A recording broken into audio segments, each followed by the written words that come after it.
सारे दैत्य बोले प्रभु भजन तो हमसे नहीं हो पाएगा, हो ही भजन नहीं तामस दे, हम तामसी लोग हैं, हमसे तो भजन नहीं हो पाएगा। अच्छा तो क्या कर सकते हो, कोई ना कोई रिश्ता तो रखो हमारे साथ, जब तो तुम्हें सदगति देंगे। तो सारे दैत्य बोले कि प्रभु एक ही काम कर सकते। बोले क्या, आपसे दुश्मनी कर सकते हैं। बोले ठीक है दुश्मनी करो। तो भगवान को तो जो जिस भाव से भजता है भगवान तो उसी से कल्याण करते हैं। गोप्य कामात भयाद कंसात द्वेषादयो नृप। गोपियों ने काम भावना से भजा, गोप्य कामात भयाद कंसात, कंस ने भय के कारण भजा, द्वेषादयो नृप। राजा ने तो वृंदावन बिहारी लाल की, शिशुपाल नाम का जो राजा था उसने तो भगवान को द्वेष से भजा, हर दिन भगवान को 100 गालियां सुनाता था, पर भगवान ने इसको भी परम गति प्रदान कर दी। ऐसे भगवान परम दयालु परम कृपालु, जो जिस भाव से भजता है भगवान सबको परम गति प्रदान करते हैं।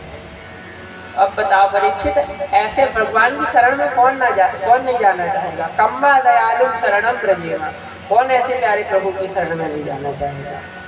यैतत्पूतना मोक्षं कृष्णस्यार्भकमद्भुतं शृणुयात् श्रद्धया मर्त्यो गोविंदे लभते रतिम्। इस भगवान कहते हैं कि इस पूतना मोक्ष की कथा को जो कोई भी सुनेगा पढ़ेगा उसको उसकी भगवान के चरण कमलों में रति हो जाएगी।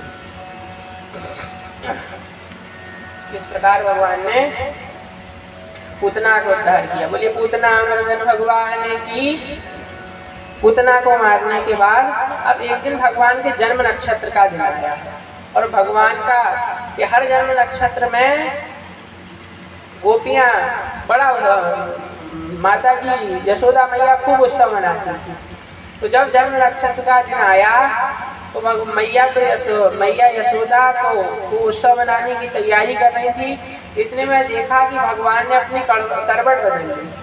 जैसी करवट बदली तुरंत मैया उछल पड़ी खुशी से और कहा, नाई को बुलाया, ये नाई पूरे ब्रज में लगा दे दुहाई।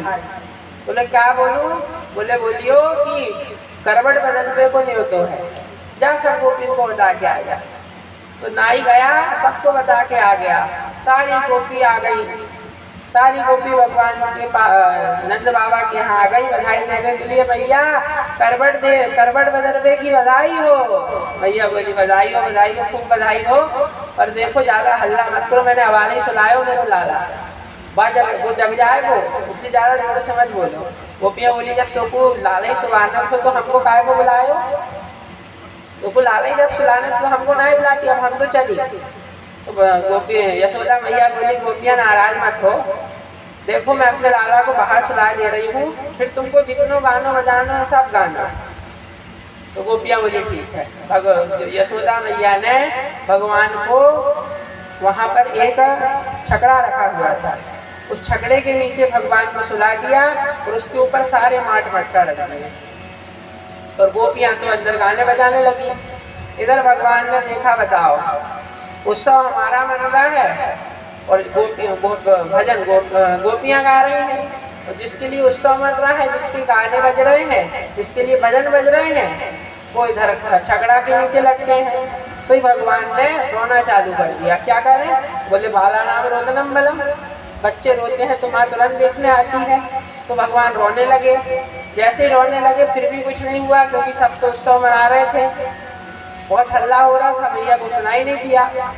तो भगवान ने थोड़ी देर तो रोए और जब कोई नहीं आया तो भगवान ने एक लात मारा छकड़ा में। जैसे ही लात मारी तो छकड़ा उड़ते उड़ते उड़ते उड़ते खूब ऊपर आकाश में गया और आकर धड़ाम से नीचे गिरा। सारे माट मटका फूट गए। मैया दौड़ी दौड़ी आई, काहे क्यों। जैसी दौड़ी दौड़ी आई तो सारे माट मटका तो फूट गए, छकड़ा भी चकनाचूर हो गया और भगवान जहाँ की तहाँ बैठे हैं। जैसे ही देखो कि कौन आए हो, पता नहीं कैसे छकड़ा उड़ गए और कैसे टूट के गिर गए, मेरा लाला तो एकदम ठीक है। तो इतने में 2 बालक आए गए। दोनों बालक आके बोले मैया हम बताएं ये छकड़ा कैसे उड़ो तो। बोले बताओ बेटा। दोनों बालक कहते हैं मैया हमने देखी ये तेरो लाला ने पहले तो रोयो, जब रोने से भी इसकी बात इसको कोई ने ना सुनी तो यहाँ ने एक लात वो मारी छकड़ा में तो छकड़ा ही उड़ के चलो गए। यशोदा मैया चौरे भांग पी के तो नहीं आए तुम लोग, वो कल को छोरा माने लात मारी तो छकड़ा उड़ा दियो, झूठ बोल रहे हो। बोले नहीं मैया तेरी सर की सौगंध खाए के कह रहे हैं, तेरे लाला ही ने लात मारी। अब लाला तो सब सौगंध खाए खाए के परेशान, लेकिन कोई ने यशोदा मैया तो नहीं किसी ने बात नहीं मानी। वो चोरप्यशतमदीन गोपान गोपीश्च बालका रुदता नेन पालेन क्षिप्तमें तन्न संशय, क्षिप्तमें तन्न संशय। वाले सब सौगंध खा रहे हैं कि मैया तेरे लाला ही ने लात मारी है, पर कोई इनकी बात नहीं मान रहा है। तो इस प्रकार सकट भंजन भगवान ने किया। एक बार मैया लाला को खूब उछाल उछाल के खिलाए रही थी, खूब उछाल उछाल के खिलाए रही थी। इतने में तृणावर्त नाम का एक दैत्य आ गया, राक्षस बवंडर का रूप बना करके। भगवान ने तीसरी निगाह से देखा और कहा देखो मैया तो ज्यादा ऊपर नहीं उछाल पाए तो मामा जी ने उड़न खटोला भेज दिया हमारे भाई। तो भैया भगवान ने क्या किया, अब भगवान सोचते हैं कि तनिक मैया ही हमको उतार दे तो हम भी जरी झूल के आ जाए। अब मैया उतारे कैसे, मैया तो खिलाए रही है, स्तनपान कराए रही थी और उछाल उछाल के खिलाए रही थी। अब भगवान ने सोचा कि मैया तो उतारने वाली ना है, तो मैया भगवान ने अपना भार बढ़ाना चालू किया, खूब अपना जब वजन बढ़ा दिया। मैया सोचने लगी कि यहाँ को मैं हवाले ही खिला रही थी उछाल उछाल के, यहाँ मेरा लाला इतना भारी कैसे हो गया। तो मैया की बुद्धि भगवान ने भ्रमित कर दी। गरिमाणम शिशोर्गूढ़ नते गिरिकूटवत् भूमौ निधाय तं गोपी विस्मिता भार पीड़िता, विस्मिता भार पीड़िता। भगवान ने मैया की बुद्धि बदल दी। मैया सोचने लगी अच्छा अब मुझको समझ में आयो, इतनी देर से आके दूध पिला रही हूँ तो दूध पीते पीते इतना वजनदार है गए हो। तो तुरंत मैया ने भगवान को नीचे उतारी। मैया बोली कि लाला तू तो खेल, मैं खेल खेल के अपना दूध बचा, मैं तो जा रही हूँ अपना काम कर। भगवान खेलने लगे, इतने में तृणावर्त आ गया, भगवान को उठा के ले गया। अब भगवान सुड़न खटोले में बैठ के सबका घर देख रहे हैं, ये मधुमंगल का घर, ये श्री रामा का घर, ये कचौड़ी गली, ये छोटी गली, सारी गली और सारे घर भगवान तृणावर्त के कंधे में बैठ करके देख रहे हैं। जब देखा कि हाँ वृंदावन की सीमा समाप्त होने वाली है तो भगवान ने अपना वजन बढ़ाना शुरू किया। इतने वजनदार भगवान हो गए, ये सोचने लगो, ये सोच रहा है तृणावर कि लगता है कोई धोखे से काला पत्थर उठा के ले आया, इतना भारी। भगवान ने सोचा अरे राम राम, मेरे भक्त पत्थर में मुझे देखते हैं और ये दुष्ट मुझ में पत्थर देख रहा है, चलो इसकी खोपड़ी कहीं ले जाकर के पत्थर ही में पटकी जाए। तो भगवान ने इसकी गर्दन को इतने जोर से दबाया पतितम शिलायाम विशीर्ण सर्वावयवम कराला। इसकी खोपड़ी ले जाकर के भगवान ने पत्थर में पटक दी। तृणावर्त का गोविंदाय नमो नमः, तृणावर्त मर गया। तृणावर्त भगवान की इस प्रकार से तृणावर्त का उद्धार किया। इधर भैया दौड़ी दौड़ी आई, जोर से आवाज काय की आई तो देखा कि तृणावर्त मरा पड़ा था, भगवान खेल रहे थे। तो भगवान मैया से अब सोचने लगी कि कोई काऊ को ना मारे, या सारे राक्षस अपने आप ही आए और अपने आप ही मर के चले जाए, मेरे लाला कोई को नहीं मारो। ऐसा मैया सोचने लगी। और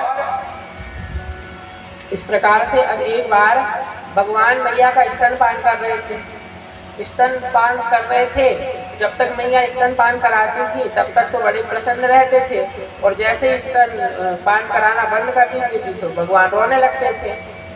अब मैया ने सोचा अब क्या करूं, तो भगवान मैया ने धीरे से भगवान के पैरों में गुलगुली लगाई, अपनी उंगली फेरी। तो भगवान को जैसे ही गुलगुली लगी भगवान हंसने लगे और स्तनों को छोड़ दिया। जैसे ही भगवान ने स्तनों को छोड़ा और जैसे ही भगवान ने मुंह खोला तो बड़े बड़े पर्वत और पूरा सारा ब्रह्मांड, नदियां, सब कुछ भगवान के मुख में मैया को दिखाई दिया। 2 बार भगवान ने विश्व दर्शन कराए हैं अपने मुंह में मैया को। एक बार जब भगवान दुग्धपान करा रहे थे, जब मैया दुग्धपान करा रही थी भगवान को तब, और एक बार मिट्टी खा कर। अभी तो मैया जैसे देखी वो घबराए गए। मानो भगवान कहना चाहते हैं, देख मैया, तेरे इस दुग्ध से मैं ही केवल तृप्त नहीं हो रहा हूँ, सारा ब्रह्मांड तेरे इस दुग्ध से तृप्त हो रहा है, ये भगवान कहना चाहते हैं। और भगवान जैसे मैया ने फिर से अपनी आंखों को आंखें मिड़ मिड़ करके देखने लगी, तो अब की बार मैया को कुछ नहीं देखा। तो मैया ने सोचा कि कोई भ्रम हो गया होगा। इस प्रकार भगवान ने मैया को अपने मुख में विश्व दर्शन कराए। इधर वसुदेव जी दिन गिन रहे हैं, आज हमारे लाला इतने दिन को हो गए होगो, आज इतने दिन को हो गए होगो, लेकिन पता नहीं वाने वाकों को कुछ नाम रखो होगो कि नहीं। तो दौड़े दौड़े गए अपने कुल गुरु गर्गाचार्य जी के पास। गुरु गर्गाचार्य जी से जाकर के बोले, महाराज आप तो सब जानते हो, मेरो लाला जो नंद बाबा के यहाँ है, बाको पता नहीं उनने कैसे नाम रखो है कि नहीं, तो आप जाओ और उनको नामकरण संस्कार करके आ जाए। तो गर्गाचार्य जी महाराज तैयार हो गए कि ठीक है हम चले जाते हैं नामकरण करने। और गर्गाचार्य जी जाकर के नंद बाबा के यहाँ पहुँच गए। जैसे ही नंद बाबा के यहाँ पहुँचे तो नंद बाबा जो थे ब्राह्मणों के बड़े संत महात्माओं के, ब्राह्मणों के, तो बड़ा नंद बाबा ने बड़ा भारी स्वागत किया, विधिवत पूजन किया। विधिवत पूजन करने के बाद नंद बाबा बोले, बाबा आपने बड़ी कृपा करी, मेरे घर आए, देखो तो जरा मेरे आजकल लालन की पता नहीं कौन से ग्रह नक्षत्र चल रहे हैं, बड़े उत्पात हो रहे हो जब से इनने जन्म लिया है, तो देखो तो जरा कि इनके ग्रह नक्षत्र कैसे हैं।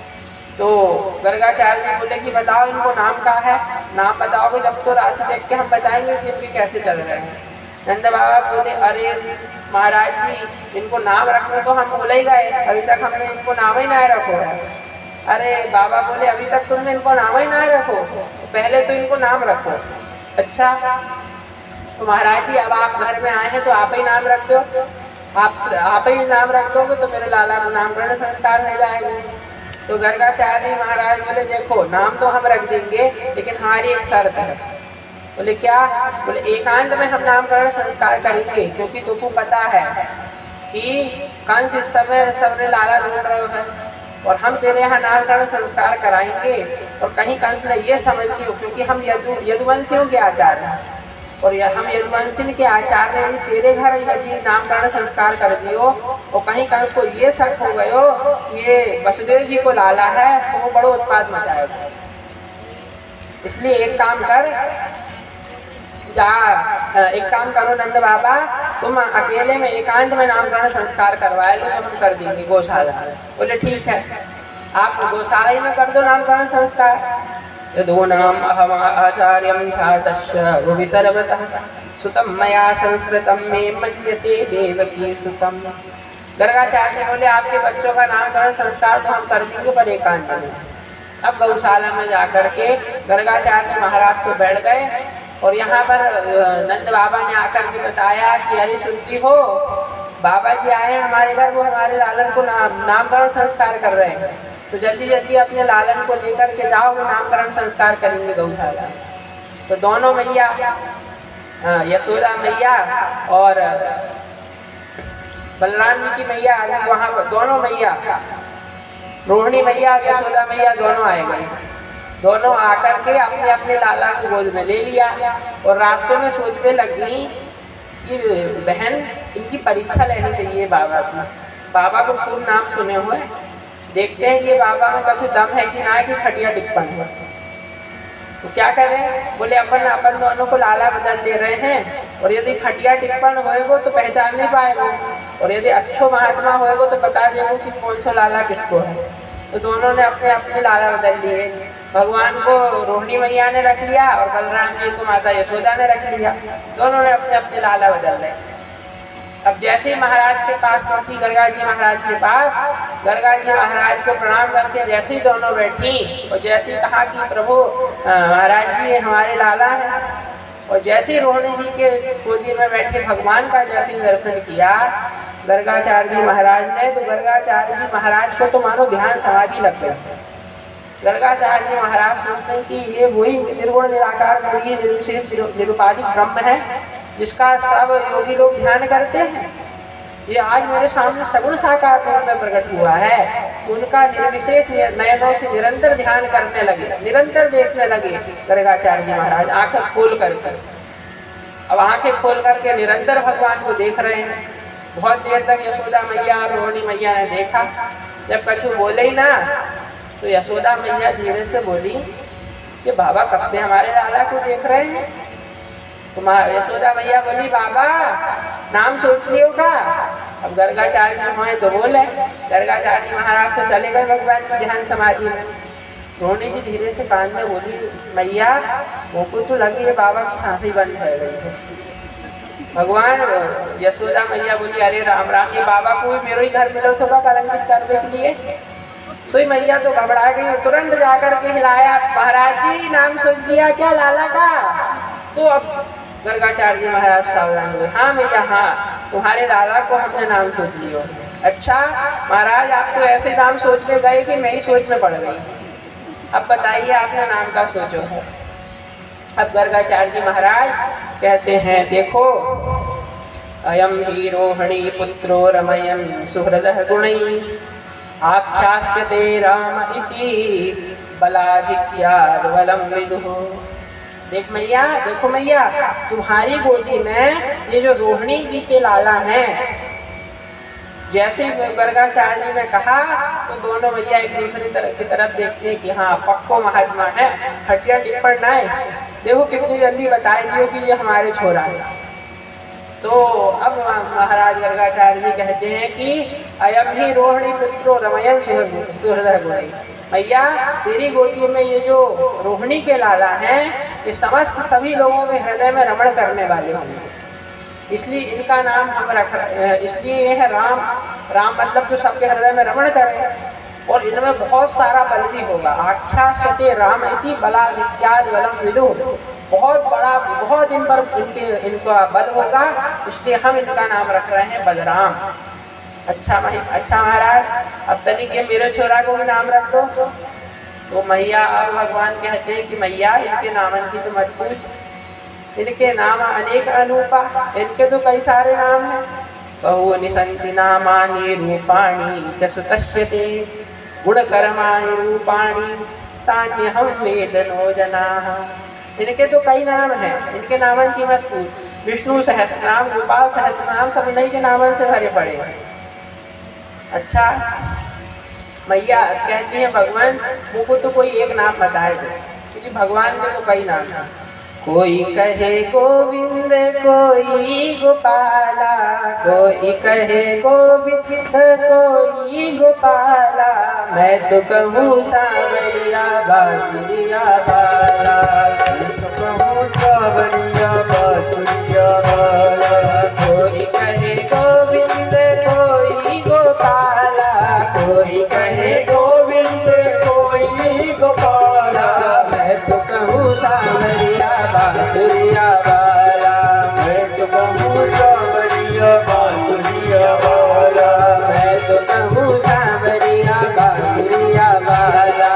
मैं तो कहूँ सांवरिया बांसुरिया वाला। कोई कहे गोविंद कोई गोपाला गोविंद कोई गोपाला कोई कहे गोविंद कोई गोपाला गोपाला। मैं तो कहूँ सांवरिया बांसुरिया वाला। मैं तो कहूँ सांवरिया बांसुरिया वाला। मैं तो कहूँ सांवरिया बांसुरिया वाला। मैं तो कहूँ सांवरिया बांसुरिया वाला। मैया तो कहती है सुन ओ कन्हैया। मैया तो कहती है तुमको कन्हैया। मैया तो कहती है सुन ओ कन्हैया। मैया तो कहती है सुन ओ कन्हैया। घनश्याम कहते हैं बलराम भैया। घनश्याम कहते हैं बलराम भैया। कंसा तो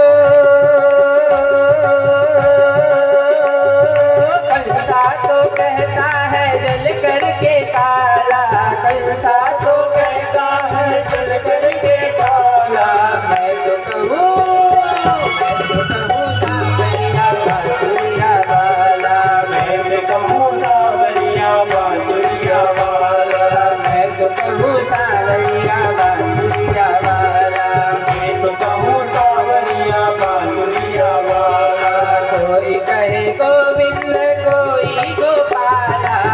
तो कहूँ गोविंद कोई गोपाला, मैं तो कहूँ सांवरिया बांसुरिया वाला, मैं तो कहूँ सांवरिया बांसुरिया वाला। राधा ने श्याम कहा मीरा ने गिरधर, राधा ने श्याम कहा मीरा ने गिरधर, कृष्णा ने कृष्ण कहा खूब जाने नटवर, कृष्णा ने कृष्ण कहा खूब जाने नटवर।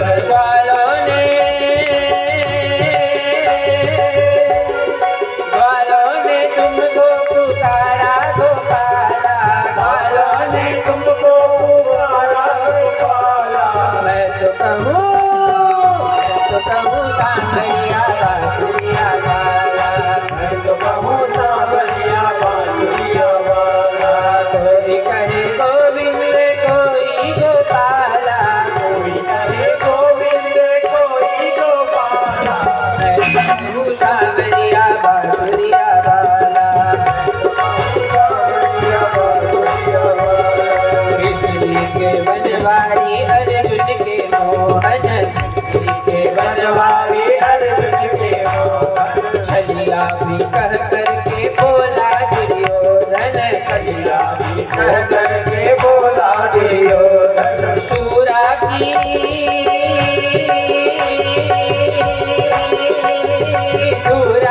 आंखों के तुम हो उजाला, सूरा की आंखों के तुम हो उजाला, मैं तो कहूँ सांवरिया बांसुरिया वाला, मैं तो कहूँ सांवरिया बांसुरिया वाला। कोई कहे गोविंद कोई गोपाला, कोई कहे गोविंद कोई गोपाला, मैं तो कहूँ सांवरिया बांसुरिया वाला। मैं तो कहूँ सांवरिया बांसुरिया वाला। युधिष्ठिर के उद्धव के माधव, युधिष्ठिर के उद्धव के माधव, भक्तों के भगवान संतों के केशव, भक्तों के भगवान संतों के केशव। ग्वालिनिया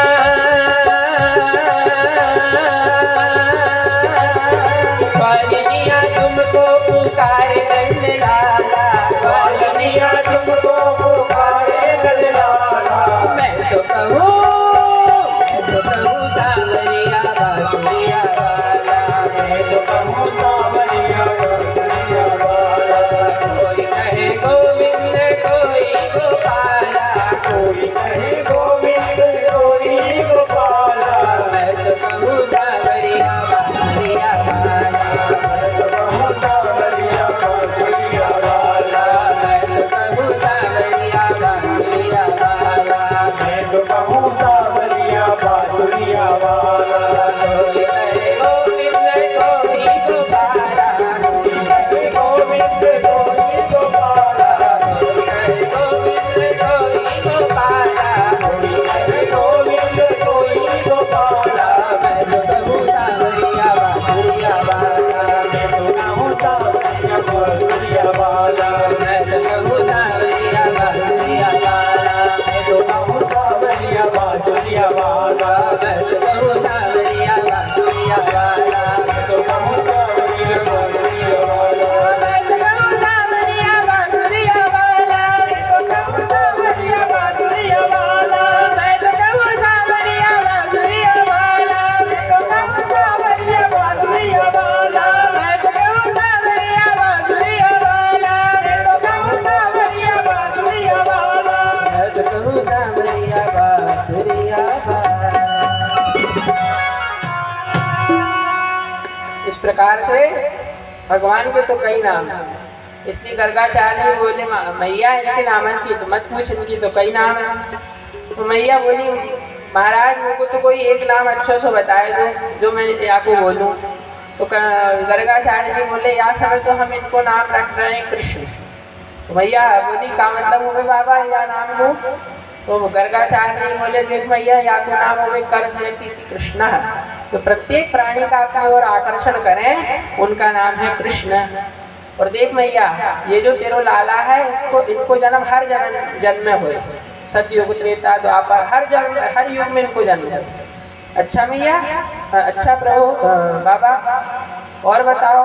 बोले मैया ये जो तेरो लाला है ना, ये वसुदेव जी को इतना कहा गर्गाचार्य जी भगवान ने सारा क्या तो भगवान तो गर्गाचार्य जी तुरंत बोले अरे भैया ये जो तेरो लाला है ना, ये कोई जन्म में वसुदेव जी को लाला भयो हो।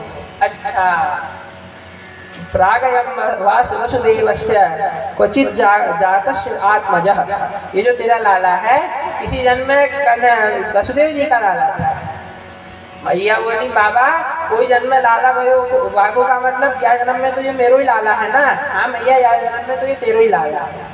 अच्छा अब मैया बोली बाबा ज्यादा भविष्यवाणी मोको नहीं सुनती, मैं तो चली। और भगवान मैया ने यशोदा मैया ने प्रणाम किया गर्गाचार्य जी को और दोनों चल पड़ी। चलते चलती बोली बहन देख लियो बड़ो पक्को महात्मा है, खटिया डिब्बन ना है, कितनी जल्दी आने देख के बता दियो कि कौन सो लाला कौन को है। और यानी नाम बड़े पटांग रखे हैं भैया। कृष्ण और बलराम बोलने में तो मेरी जीभ ही नहीं पलटा खाएगी। अब यहाँ वाने तो नाम रखे कृष्ण बलराम, पर मैंने भी अपने नाम सोच ले। बोले कौन से? माने नाम रखे कृष्ण बलराम और मैं इनको नाम रख रही हूँ कनुआ और बलुआ। अब कनुआ कन्हैया ये सब भगवान के प्रेम के नाम है।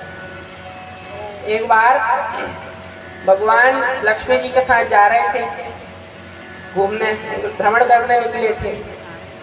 इतने में एक भगवान का भक्त था। अब वो पेड़ के नीचे बैठ गया और गप्पू गप्पू गप्पू गप्पू गप्पू गप्पू गप्पू कर रहा है। भगवान ने लक्ष्मी जी ने देखा कि महाराज ये गप्पू किसका नाम है? गप्पू नाम हमने आज तक नहीं सुना। भगवान बोले कि देवी ये मेरा ही नाम है। बोले प्रभु आपका नाम कैसे है? नहीं आपका नाम नहीं होगा, किसी और का नाम होगा। बोले नहीं लक्ष्मी जी हमारा ही नाम है। अच्छा बोले हम नहीं मानते, तो जाओ पूछ के आ जाओ उससे। अब ये जो भजन कर रहा था, ये एक बार इनके यहाँ कोई संत जी आए थे इनके गांव में, ये ग्वाले के गांव में, जो ग्वाला गप्पू गप्पू कह रहा था, उसके गांव में एक बार कोई संत जी आए थे। अब संत जी आए तो एक ने कहा कि जा संत जी आए हैं तो तू जाकर के संत जी से दीक्षा ले ले। इन्होंने कहा ठीक है दीक्षा ले लूंगा मैं जाकर के। ये गया जाकर के दीक्षा ले लिया। अब दीक्षा दे दी। महात्मा जी ने सोचा कि ग्वाला है, इससे कोई बड़ा लंबा चौड़ा मंत्र तो बनेगा नहीं, तो उसने कह दिया कि तू बस इतना बोलो गोविंदाय नमः। अब बोले ठीक है इतना तो बोल लूंगा, पर उसको कह दिया कि देख भूलना मत। उसको डरा दिया, बेचारा डर गया। अब वो जाकर के गोविंदाय नमः थोड़ी दूर गया, भूल गया। अब उसको गप्पू याद रहा, गोविंदाय तो नमः कुछ याद नहीं रहा, केवल गप्पू याद रहा। अब सोचा कि ये गप्पू भी ना भूल जाऊं, इसलिए गप्पू गप्पू एक पेड़ के नीचे बैठ के करने लगा। अब गप्पू गप्पू गप्पू गप्पू करता जा रहा है और कहीं बीच में कुछ नहीं बोलता कि भूल ना जाऊं, इसलिए पेड़ के नीचे बैठ गया। अब भगवान ने समझाया कि मेरा ही नाम है। लक्ष्मी जी नहीं मानी, तो लक्ष्मी जी एक बूढ़ी माता जी का भेष बना करके गई सामने और पूछा भैया ये किसका नाम ले रहे हो? तो वो बोला, वो कुछ नहीं बोला, इशारा कर दिया जाओ जाओ जाओ। फिर पूछी भैया ये किसका नाम ले रहे हो? बोले नहीं कोई को नाम नहीं ले रहे हो, जाओ जाओ जाओ। बार बार इशारा करने लगा। जब बार बार लक्ष्मी जी पूछने लगी तो इसको आई गुस्सा। इसने कहा कि तेरे खसम को नाम ले रहा हूँ, जा यहाँ से। अब लक्ष्मी जी कहीं अरे हाँ प्रभु आपने तो सही कहा, आप ही का नाम है। बोले ये आपका नाम कहाँ से पड़ा? तो भगवान बोले देखो लक्ष्मी जी एक बार हमको मैया माखन खिला रही थी।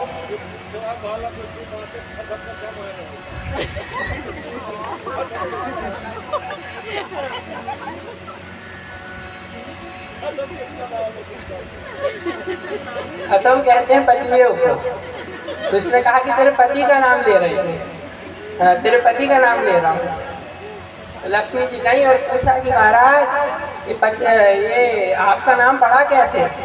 तो भगवान बोले कि एक बार हम मैया की गोदी में खेल रहे थे, मैया ने एक बड़ो सो गोला हमको लेकर के हमको वो खिलाए दियो माखन। हमने जैसे ही माखन खायो तो गप्प से हम माखन खा गए, तो मैया बोली कि देखो मेरो गप्पू कितनी जल्दी माखन खाए गए, इसलिए हमारा नाम गप्पू पड़ गया। अच्छा प्रभु। इस प्रकार भगवान के तो कई नाम है, मैया प्रेम से कई नाम बोलती है। और जो भगवान में बस श्रद्धा होनी चाहिए। आप जो भी नाम बोले भगवान उस नाम को स्वीकार करते हैं। तो इस प्रकार से भगवान का नाम तो हो गया। अब दोनों जो कृष्ण और बलराम थे, दोनों ने अब आंगन में खेलना शुरू कर दिया। अब जब खेलते हैं तो कैसे खेलते हैं? अंकाभिषिक्त सकला वयवम विलोक्या दामोदरम वदति को पवसात यशोदा त्वं शूकरो शुगत जन्मनि पूतनारे इत्युक्ति संस्मित मुखो बतुनो मुरारे। पंख में कीचड़ में स्नान कर करके दोनों बच्चे खेल रहे हैं, कृष्ण भगवान खेल रहे हैं। कभी कीचड़ में नहाने लगते हैं तो कभी गोबर में जाकर गौशाला में जाके पूरा गोबर अपने शरीर में लगा लेते हैं। और जब भगवान के स्वरूप को माता यशोदा देखती हैं तो माता यशोदा कहती हैं, कन्हैया तो कोई जन्म को सूकर ऊपर है क्या, सुअर है क्या, कैसो दिन भर कीचड़ में नहा ले करे। भगवान बलराम जी को देखते हैं और बलराम जी की तरफ इशारा करते हैं, मैया ने जो पहचान लियो, पिछले जन्म में सूकर ही तो थो, बड़ा भगवान बन के आए थे ना भगवान। तो मैया ने तो मुझको पहचान लियो कि मैं पिछले जन्म में सूकर तो। त्वं शूकरो सुगत जन्मनि पूतनारे इत्युक्ति संस्मित मुखो बतुनो मुरारे। ऐसे भगवान धाम में दिव्य लीलाएं कर रहे हैं। अब भगवान को है भक्त वांछता कल्पतरु। भगवान भक्त की छोटी सी भी कोई यदि इच्छा हो तो उसको भी भगवान पूर्ण करते हैं। भगवान ने देखा कि ये तो ब्रजवामाएं हैं, ये हमसे बहुत प्रेम करती हैं और ये हमारा दर्शन करना चाहती हैं। अब दर्शन तो ये ऐसे कर नहीं सकती, घर में तो आ नहीं सकती, तो भगवान ने माखन चोरी लीला चालू कर दी कि हम ही सबके घर में जाके सारी गोपियों को दर्शन देंगे। एक दिन सब ग्वालन को बुलाया भगवान ने, ग्वाला ग्वाला इधर आओ। सारे ग्वाला दौड़ के आ गए। हाँ कन्हैया बोल, देखो मैं तुमको एक नई चीज सिखा रहा हूँ। बोलो ग्वाला बोले का? बोले अपन आपसे चोरी करना सीखेंगे। ग्वाला बोले कन्हैया चोरी करना सिखाएगो? मैया छठी को दूध याद दिलाए देगी, चोरी नहीं करेंगे। भगवान बोले देखो हम पैसे देने की चोरी नहीं करेंगे, तो हम तो माखन की चोरी करेंगे सबके घर जा जाकर। तो ग्वाला बोले कन्हैया चोरी कोई छोटी भी हो, चोरी तो चोरी है, चोरी कर्म सिखाएगो। भगवान बोले देखो हम सब ग्वाला गायन को चराएं, वहाँ को दूध हम धोएं, माखन हम बनाएं और ले जाकर के मैया सारो माखन ले जाकर के बहन की मथुरा में। तो यही के वजह से मधुमंगल देखो कितनो 1.5 घंटे को बजो, अच्छू मासा ही ना है इसके शरीर में। तो इसलिए याको यदि मोटो ताजो करना है तो माखन ले जाने से रोकना पड़ेगा, मथुरा ले जाने से रोकना पड़ेगा माखन। इसलिए भगवान बोले कि देखो आपसे हम माखन की चोरी करेंगे। अब सब ग्वाला बोले ठीक है। तो बोले चोरी करने का प्रयास कैसे करें? बोले आज सब अपने अपने घर में जाकर के चोरी करो, फिर कल आकर के बताना। अब सब अपने अपने घर में गए, सबने चोरी की माखन की। अब सब दूसरे दिन आए लौट करके, हाँ बोले अब बताओ कितने चोरी की। अब उसमें से कुछ सफल हुए, कुछ विफल हुए और कुछ की बड़ी पिटाई हुई। भगवान से आकर के बोले देख कन्हैया हम तो हाथ जोड़ रहे हैं तेरे आगे, आज के बाद हम कभी चोरी ना करेंगे भैया, मैया ने बहुत मारो है। कन्हैया बोले बस पहली बार चोरी करने गए और हार मान के आ गए वापिस, हम चोरी करना तुमको सिखाएंगे। आज से हम विद्यालय खोल रहे हैं, बाल गोपाल चोर विद्या प्रचार मंडल, ये हमारे विद्यालय का नाम है। और जिसको एडमिशन लेना है वो मधुमंगल के पास नाम लिखा दो, सब आ जाओ हमारे विद्यालय में चोरी सीखने। सब अब भगवान के पास, भगवान सबको चोरी करना सिखा रहे हैं, माखन चोरी करना। और अब भगवान सबके घर में माखन चोरी करने जाते हैं। जब माखन चोरी करने जाते हैं तो सारी गोपियाँ भगवान का दर्शन कर लेती हैं, परंतु फिर भी गोपियों को परिपूर्णता नहीं होती कि थोड़ा और दर्शन करना चाहिए। तो भगवान के दर्शन करने के लिए सारी गोपियाँ अपनी अपनी शिकायत लेके यशोदा मैया के पास आती हैं और क्या कहती हैं, देख मैया तेरो ये जो लाला है क्या करता है? बोले बत्सान मोचन क्वचित समय क्रोश संजात हासः स्तेयं स्वादत्यथ दधिपयः कल्पितैस्तेयो वै मरकान् भोक्ष्यन् विभजति सतीं नास्ति भाण्डं विनत्ति द्रव्यालाभे सगृह कुपितो यात्युपक्रोश्यतो भान्।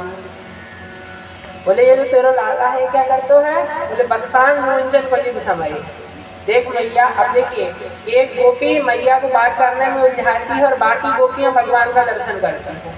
एक गोपियां मैया को उलझा के रखती है और बाकी गोपियां सब भगवान का दर्शन करती हैं। अब गोपी कहती है, पहली गोपी कहती है, देख मैया, ये जो तेरा लाला है ना, ये बरसान मोहनजन क्वचित समय। कोई भी घर में कोई भी समय हमारे घर आता है और बछड़ों को खोल के चल जाता है। अच्छा, तो तू दूध दहने जा रही होगी, इसलिए मेरे लाला ने बछड़ा छोड़ दियो, तो उसमें क्या होगा? बोले नहीं मैया, दूध दोहने जाती हूँ तब नहीं छोड़ता। बोले कब छोड़ता है? बोले बरसान मोहनजन क्वचित समय, कोई भी समय आकर के छोड़ जाता है। और एक बार मैया मैंने इससे कही कि कन्हैया तभी बछड़ा छोड़ दे, मैं दूध दोह रही हूँ। तो से ये मुंह बना करके बोले, क्यों गोपी, तूने कहा मुँह तेरे नौकर समझ के रखो है, तो तू जो बोलेगी सोई मैं करूँगा, नहीं खोलता मैं बछड़ा। तो देख मैया, जब बछड़ा खोलने की बारी आए तब बछड़ा ना खोले, कभी भी बछड़ा खोल के चलो जाए। अच्छा, चल, तो दूसरी गोपी बोली, चल मैया वहाँ तक भी ठीक है, लेकिन या मेरे ये तेरो लाला मेरे घर आए तो सारों माखन खा करके चले जाएगा। तो मैया बोली, तू या को माखन देती ना होगी, इसलिए जबरदस्ती खा के जाते हैं। तो मैया गोपी बोली कि नहीं नहीं मैया, मैंने इसको एक बार परस के दे दिया माखन, किले कन्हैया परस के दे रही हूँ, तू खा ले, मटका मत छोड़ियो। सो ये बोलो कि देख गोपी, तूने कहा मुँह को भुखमंगा समझ के रखो है, जो मैं तेरे घर आकर के खाऊंगा। मेरे घर कोई कमी है गैयन की? मेरे घर 9 लाख गैया हैं, तेरे घर काय को खाऊंगा मैं? तो गोपी बोली, कन्हैया तो तू चोरी काय को करे? तो गोपी भगवान बोले कि देख भैया, देख गोपी, चोरी को माल को जो स्वाद है ना, वो ये माखन पे नहीं आता आने को। अच्छा, तो मैया बोली कि एक काम कर, तू अपनी माखन को अथाई में रख दिया कर। तो अथाई में जब माखन रखेगी तो मेरा लाला नहीं चुरा पाएगा। अच्छा ठीक है। दूसरी कहती कि मैंने वो भी करके देख लिया मैया, लेकिन ये क्या करता है, ये इसने एक मंडली बनाई हुई है और अपनी पूरी मंडली को बुला करके लाता है और एक लाला के ऊपर दूसरो लाला खड़ा हो जाए, दूसरों के ऊपर तीसरो, और सबसे ऊपर ये अध्यक्ष महोदय खड़े हो जाएं और जाकर के पूरा माखन अथाई से निकाल लें और सबको खिलाए जाए। अच्छा, इतने में एक और गोपी बोली, मैया चल वहाँ तक भी ठीक है, लेकिन ये तेरो लाला एक बार मेरे घर आयो, मेरे घर आकर के जब इसको कहीं भी माखन ना मिलो तो पहले तो इसने खूब माखन बोली, अंत में इसको माखन मिल गए। तो यानी पता नहीं कौन सी आवाज़ निकाली, सारे बंदर दौड़े दौड़े आए और माखन खावे लगे, सबको माखन खिलाने लगो। अच्छा, तो माखन खाते खाते यानी क्या करी कि जब खुद को भी पेट भर गए हो, पूरे ग्वालन को पेट भर गए हो, मज्जरन को भी पेट भर गए हो, तो बंदर सूंघ के सारे मटका फोड़वे लगे। तो यानी पता नहीं कौन सी आगी बुद्धि चली, यानी भी मटका सूंघो और बोलो छी छी कितनो सड़ो माखन है, या तो बंदर तक नहीं खा रहे हैं, फेंक देना चाहिए ऐसो माखन। और यानी उठाए पूरे घड़ा माखन के और साफ के सब छोड़ दिए। एक और गोपी बोली, मैया या की तो छोड़, मैं मेरी बताऊं, मेरे घर ना माखन है, ना दूध है, ना दही है, कुछ नहीं है। तो तेरो लाला एक बार मेरे घर आयो और मेरे घर आकर के आने देखी कि यहाँ इसके घर में कोई माखन तो है नहीं, तो ही मुँह बना के बोलो, अरे राम राम, ये घर है कि शमशान घाट, यहाँ पर माखन ही ना है, कछु खाने पीने की चीज़ें ही ना है। तो ये इसने ऐसे बोली और मेरी बेटी वहाँ पर सोई हुई थी खटिया में, तो इसने क्या करी, मेरी बिटिया की चुटिया को खटिया से बांध दिया। अब मेरी बिटिया की चुटिया को जब इसने खटिया से बांध दिया और धीरे से कान के पास गया, कान में चिल्ला कर बोला हौवा। जैसे ही हौवा बोला तो मेरी छोरी तो डर गई और जैसे ही उठी तो उसकी चोटी तो बंधी थी खटिया से। चुटिया जब खटिया से बंधी देखी, उसने सोचो कि मेरी चोटी को हौवा ने पकड़ लिया, तो वो तो दौड़ने लगी, भागने लगी, बचाओ बचाओ मेरी छोटी हौवा ने पकड़ ली। तो तुरंत मैं दौड़ी आई और बोली, देख बिटिया, कछु वो हौवा ना, ये नंद को लाला है जो पूरे गांव में हौवा बनो फिर रहे है। तो ऐसो ये तेरो लाला मैया। तो इस प्रकार से अब जब भगवान की गोपियाँ जब भगवान की शिकायत करती हैं तो भगवान का सारी गोपियाँ भगवान का दर्शन करती हैं, और जैसे ही एक गोपी की शिकायत खत्म होती है तो भगवान उसकी तरफ इशारा करते हैं कि देख बहुत शिकायत बताई है तूने, तो मैं ना छोड़ने को, खूब इशारा कर करके उसको डराते हैं गोपियों को, और उसी दिव्य छवि का आनंद लेने के लिए गोपियाँ आती हैं भगवान की शिकायत करने के लिए। तो ऐसी भगवान की दिव्य माखन चोरी लीला ब्रजधाम में चली। एक बार बलराम जी महाराज और भगवान खेल रहे थे तो भगवान ने मिट्टी खा ली। जैसे मिट्टी खाई तो बलराम जी दौड़े दौड़े आए और आकर के बताया कि मैया देख तेरो लाला ने मिट्टी खा ली है। मैया दौड़ी दौड़ी आई, मैया ने देखी, मैया बोली कि कान्हा तूने मिट्टी खायो? बोले नहीं मैया मैंने मिट्टी नहीं खायो। तो भाई भगवान ने मैया ने साटी उठाए लाई, तूने मिट्टी खायो? मुझको बलराम ने बतायो है। बोले नहीं भैया यदि तुमको ज़्यादा ही शंका हो रही है तो मेरे मुखड़ो देख ले। जैसे ही भगवान ने मुँह खोला तो भगवान कहते हैं ना हम भक्षितमान सर्वे मिथ्याभिशंसिनः यदि सत्य गिरस्तरहि समक्षम पश्यमे मुखम। यदि तुझको कोई शंका है तो मेरे मुंह में देख ले। जैसे ही भगवान ने मुंह खोला तो सारा ब्रह्मांड मैया को भगवान के मुख में फिर से दिख गया। अब जब सारा ब्रह्मांड दिखा तो भगवान के मैया के हाथ में रखी थी साटी, और भगवान की ऐश्वर्य शक्ति ने सोचा कि साटी कहीं हमारे प्रभु को ना पड़ जाए, तो ऐश्वर्य शक्ति बीच में आ गई और सारे ब्रह्मांड दिखा दिया। भगवान ने तुरंत ऐश्वर्य शक्ति को कहा कि तुम जाओ, ये तो मैया मेरे बीच की लीला है, तुम कहाँ से बीच में आए हो। तुरंत भगवान ने अपनी मैया को मोहित किया। मैया से बोले भगवान कि मैया तू इतनी हक्की बक्की कैसे रह गई? मैया एकदम यशोदा मैया जैसे ब्रह्मांड देखा एकदम हक्की बक्की रह गई। तो भैया ने बोला कि भगवान बोलते हैं कि तू इतनी हक्की बक्की क्यों रह गई? मैया बोली कन्हैया मोह तो तेरे मुख में पूरे ब्रह्मांड दिखाई दिए पड़े हैं, पर्वत वृक्ष नदियाँ सब तेरे मुख में दिख रही हैं। भगवान बोले मैया तू पागल हो गई है क्या? मेरे मुख में सब ब्रह्मांड कहाँ से आ जाएंगे? फिर से देख। फिर से मैया ने आँख मिड़ के देखा तो अब की बार कुछ नहीं दिखाई पड़ा। सोई मैया यशोदा बोली अरे राम राम, पता नहीं है बुढ़ापे में कौन कौन सी बीमारी हो जाए, मेरी तो आँखें ही खराब हो गई है, मुझको तो कुछ भी देखने लग रहा है आजकल। इस प्रकार से मैया को फिर से भगवान ने विश्व दर्शन कराए मिट्टी खा गई। अब एक बार एकदा गृहदासीषु यशोदा गेहनी करमांतर नियुक्तासु निर्ममंथ स्वयं दधि यानि यानि ह गीतानि तद्वाल चरितानि च दधि निर्मंथने काले स्मरन्ति तान्यगायत। एक बार मैया ने अपने सारे काम सबको बांट दिए नौकरों को, और स्वयं मैया लाला के लिए दही फेंटने लगी, दही निकालने लगी, माखन निकालने लगी कन्हैया के लिए।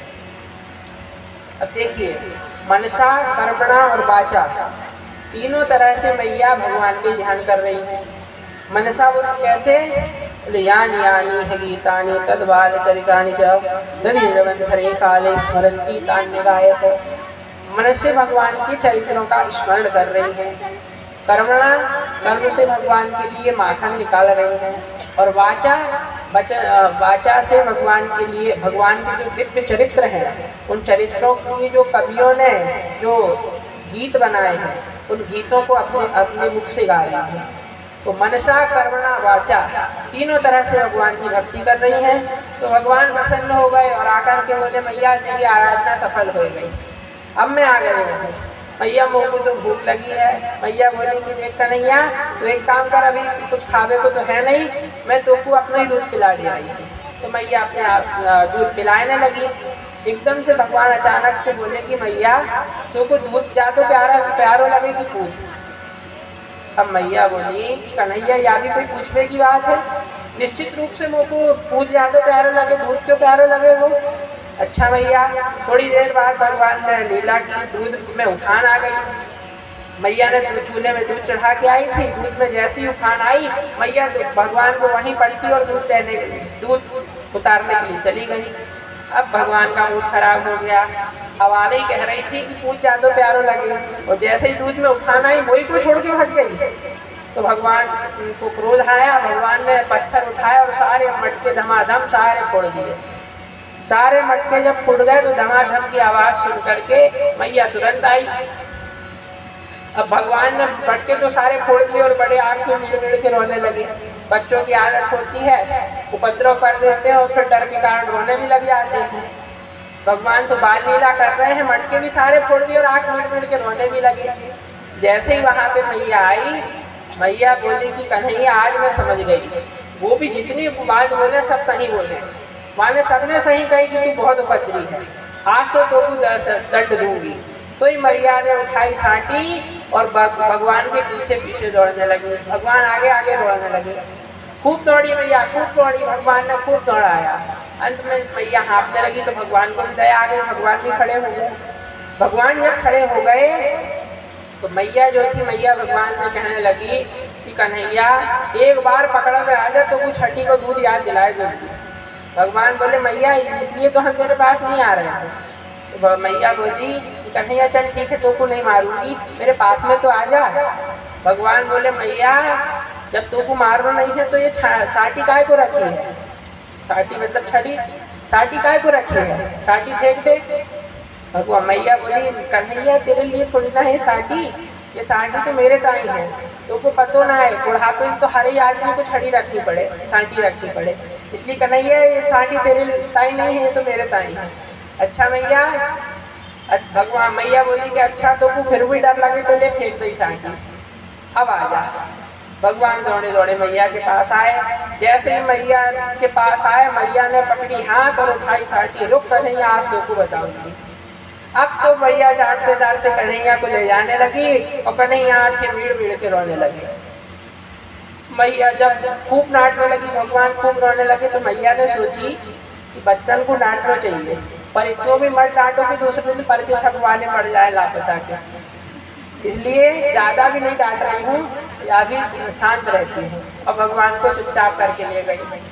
जाकर के जैसे ही घर गई तो एक ऊखल से भगवान को बांधने लगी।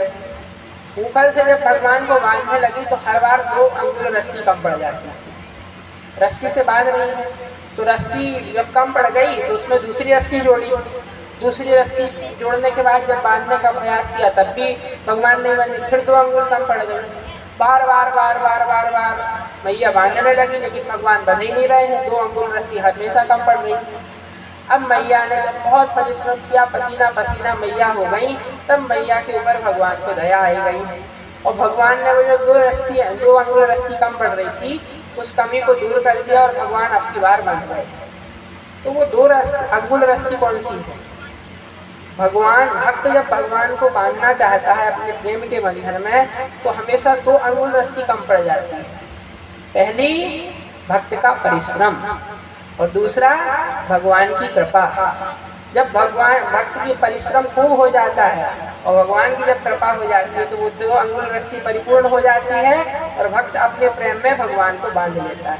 वो 2 अंगुल रस्सी भी कमी पूर्ण हो गई। भगवान ने कन्हैया को बांध दिया ऊपर से।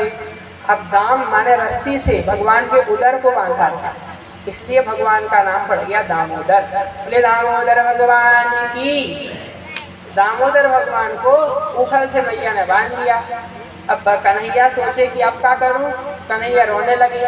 रोने से भी जब कुछ नहीं हुआ तो भगवान गए और उस उखल को खींचते खींचते भगवान यमलार्जुन नाम के 2 वृक्ष थे भगवान के आंगन में, उन दोनों यमलार्जुन वृक्ष के बीच से भगवान निकल गए। उखल भगवान का वृक्षों में फंस गया। भगवान का जब उखल वृक्ष में फंसा तो भगवान ने एकदम से झटका मारा।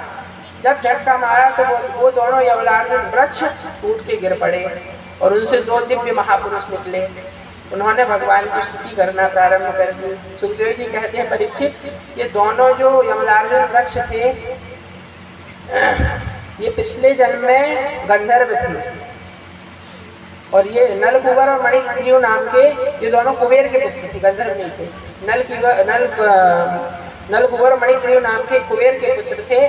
तो एक बार ये दोनों जलाशय में स्नान कर रहे थे नग्न होकर के। नारद जी महाराज सामने से गए तो नारद जी महाराज को देखकर भी इन्होंने वस्त्र धारण नहीं किए। नारद जी महाराज को क्रोध आया। नारद जी महाराज ने श्राप दे दिया कि जाओ मूर्खों, तुम्हारी बुद्धि जड़ जैसी हो गई है, तो जाओ जड़ ही बन जाओ। तो दोनों वृक्ष बन करके आ गए थे, पर जब गिड़गिड़ाए दोनों नलकुबर मणिग्रीव भगवान नारद जी की स्तुति की, प्रभु क्षमा कर दीजिए, तो नारद जी ने कहा कि जाओ जड़ बनोगे लेकिन भगवान ही तुम्हारी मुक्ति करेंगे। तो आज दोनों को जैसे ही भगवान ने जैसे ही झटका मारा, दोनों यमराज वृक्ष कूद करके गिर पड़े और दोनों वृक्षों से नलकुबर और मणिग्रीव प्रकट हुए और भगवान की स्तुति करने लगे। वाणी गुणानुकथने श्रवणौ कथायां हस्तौ च कर्म सुमनस्तव पादयोर्नः स्मृत्यां शिरस्तव निवास जगत् प्रणामे दृष्टि सतां दर्शनेस्तु भवत्तनूना।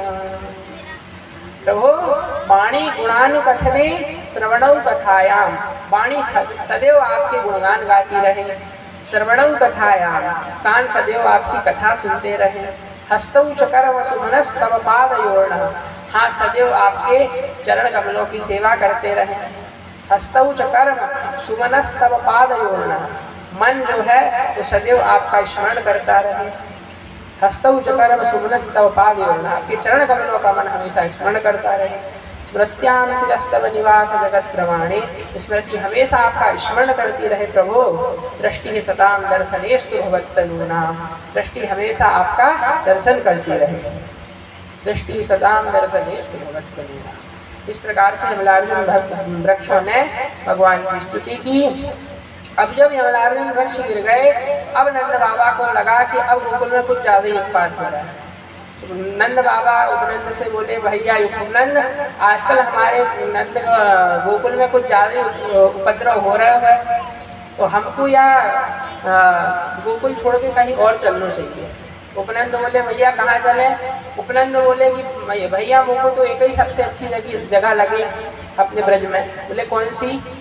वनम वृंदावनम नाम पशव्यं नवकाननम गोप गोपी गवां सेव्यं पुण्याद्री तृणवीरुधम्। वृंदावनं गोवर्धनं यमुना पुलिनानि च वीक्षासीदुत्तमा प्रीतिः राम माधवयोर्नृप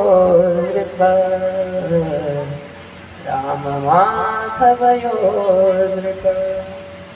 हमको तो एक ही सबसे अच्छी जगह लगी भैया। कौन सी? वनम वृंदावनम नाम अपशब्दम नमकावनम। हमारे वृंदावन में कई सारे वन हैं, तालवन, वृंदावन, कई सारे वन हैं। उनमें से जो सबसे अच्छा वन है वो है वृंदावन। जहाँ वृंदावन तुलसी के छोटे छोटे पौधे हैं, अथवा वृंदानाम भक्त समूहानाम वनम इति वृंदावनम। जो भक्त समूहों का ही यहाँ पर हमेशा निवास है, उस वन का नाम है वृंदावन।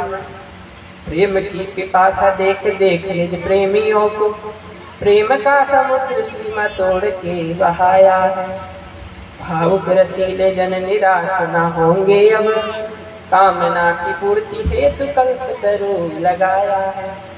चिंतामणि जटित चारु चादर बिछाई यहाँ, भांति भांति कुंज भांति भांति भांति कुंज भांति भांति से सजाया है।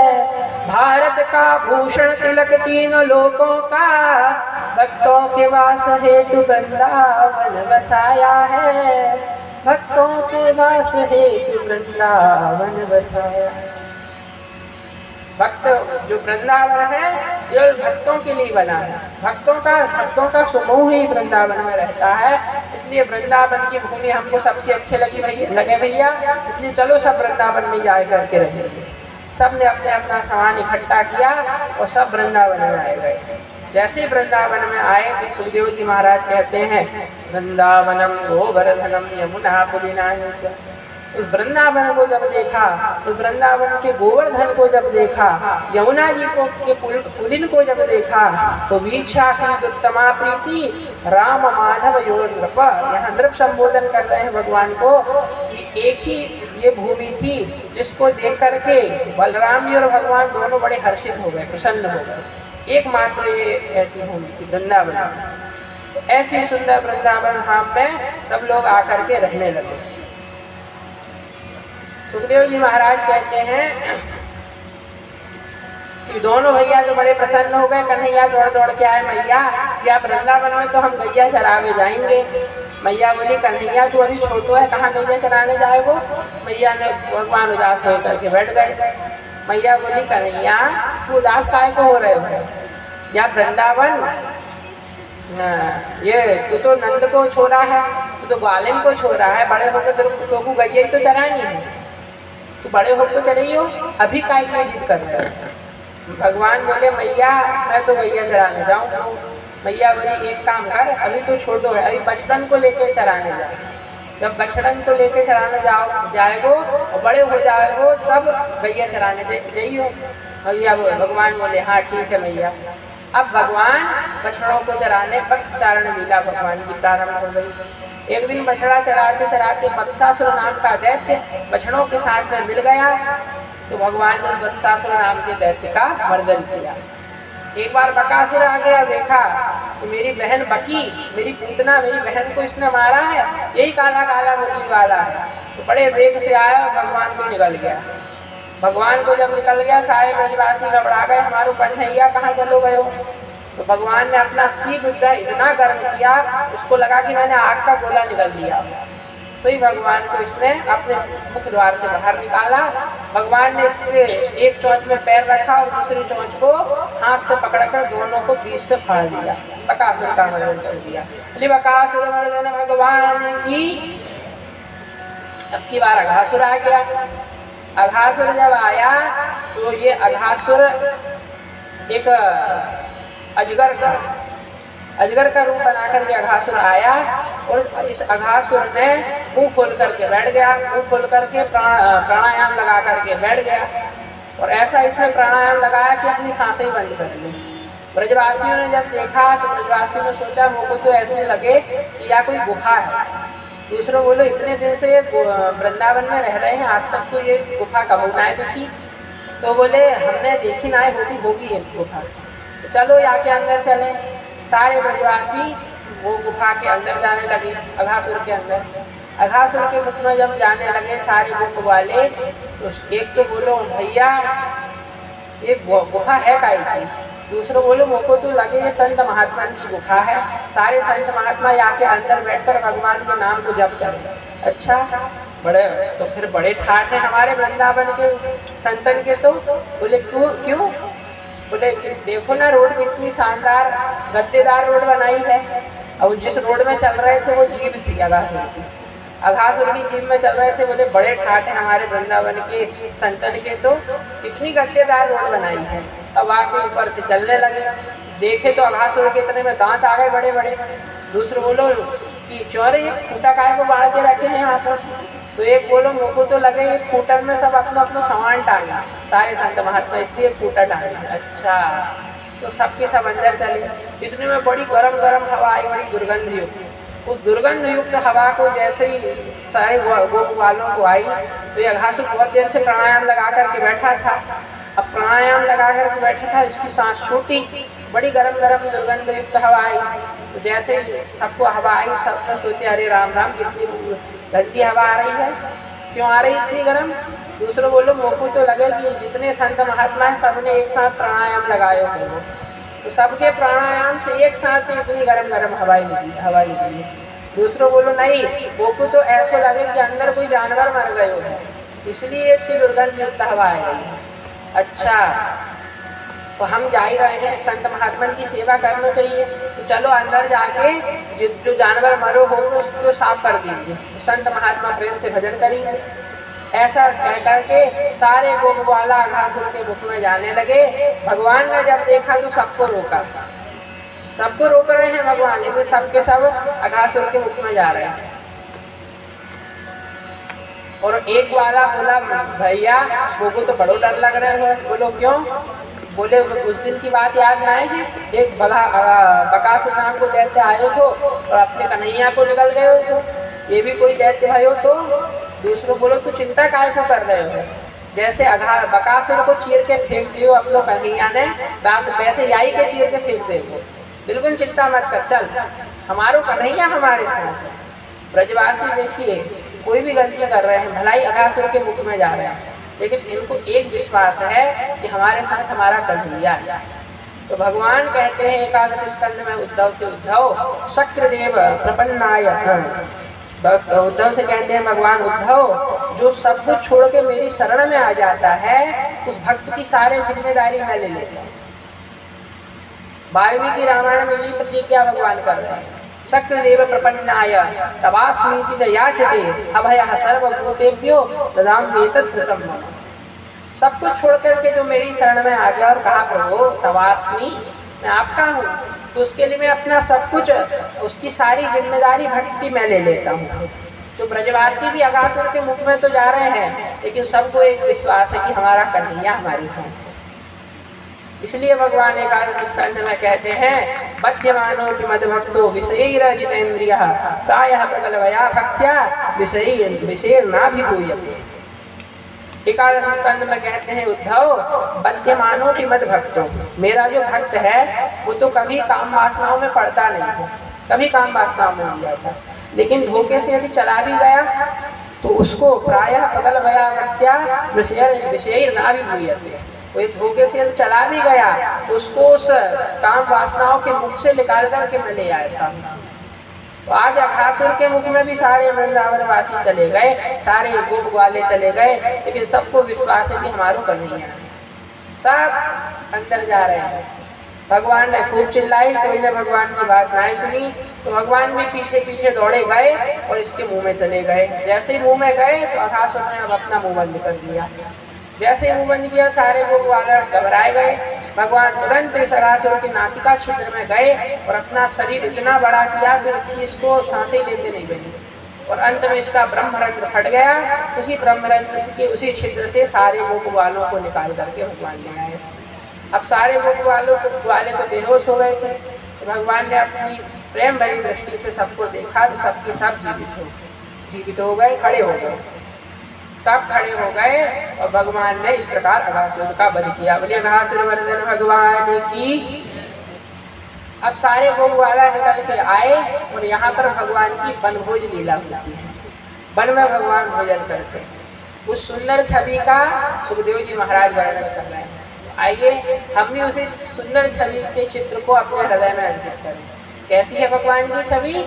बिभ्रदवैनं जठरपटयो शृंगवे च कक्षे वामे पाणौ वृषणकबलं तत्फलान्याङ्गुलीषु तिष्ठन् मध्ये स्वपरिशभुजो यद्य भुक्त्वा लकेलैः स्वर्गे लोके विशति भुजे हासयन् नरमभिश्वैः तिष्ठन् मध्ये स्वपरिसुहृदो हासयन् नरमभिश्वैः स्वर्गे लोके विशति भुजे यज्ञ भुक्त्वा लकेलैः।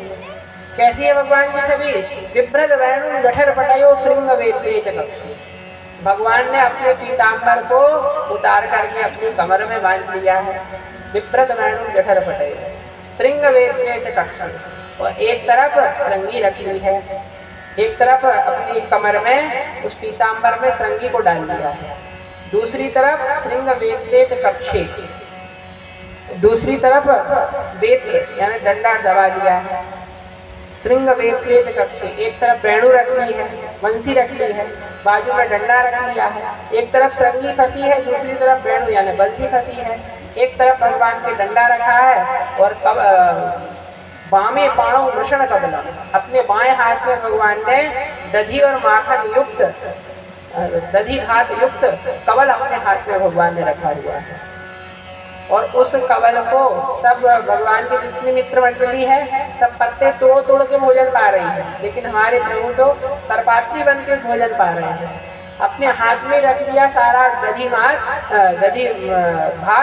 और उस दधी भात को अपने बाएं हाथ में रख लिया, और सबसे पूछते हैं कि हाँ बताओ मधुमंगल, तूने काय को अचार लायो है? मधुमंगल बोलो कन्हैया मैं आम को लायो हूँ, ला दे चखेंगे। तो एक उंगली में आम का अचार फंसा लिया, दूसरी में दूसरे से मांग के नींबू का फंसा लिया, तीसरी में इस प्रकार अलग अलग अचार अपनी उंगलियों के बीच में भगवान ने फंसा लिए और हाथ में कवल रखा है। उस कवल को भगवान अपने हाथों से खा रहे हैं और उन अचारों को भी भगवान चाटते जा रहे हैं।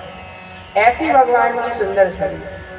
तो सुखदेव जी कहते हैं, देखा परीक्षित, जिन भगवान को भोग लगाने के लिए बड़े बड़े ब्राह्मण वेद मंत्र का पाठ करते हैं, फिर भी जो नारायण प्रकट नहीं होता, जो भोग नहीं लगाता, जो नारायण, वो नारायण आज देखो कैसे अपनी मित्र मंडली के साथ बैठ के जूठा मीठा खा रहा है।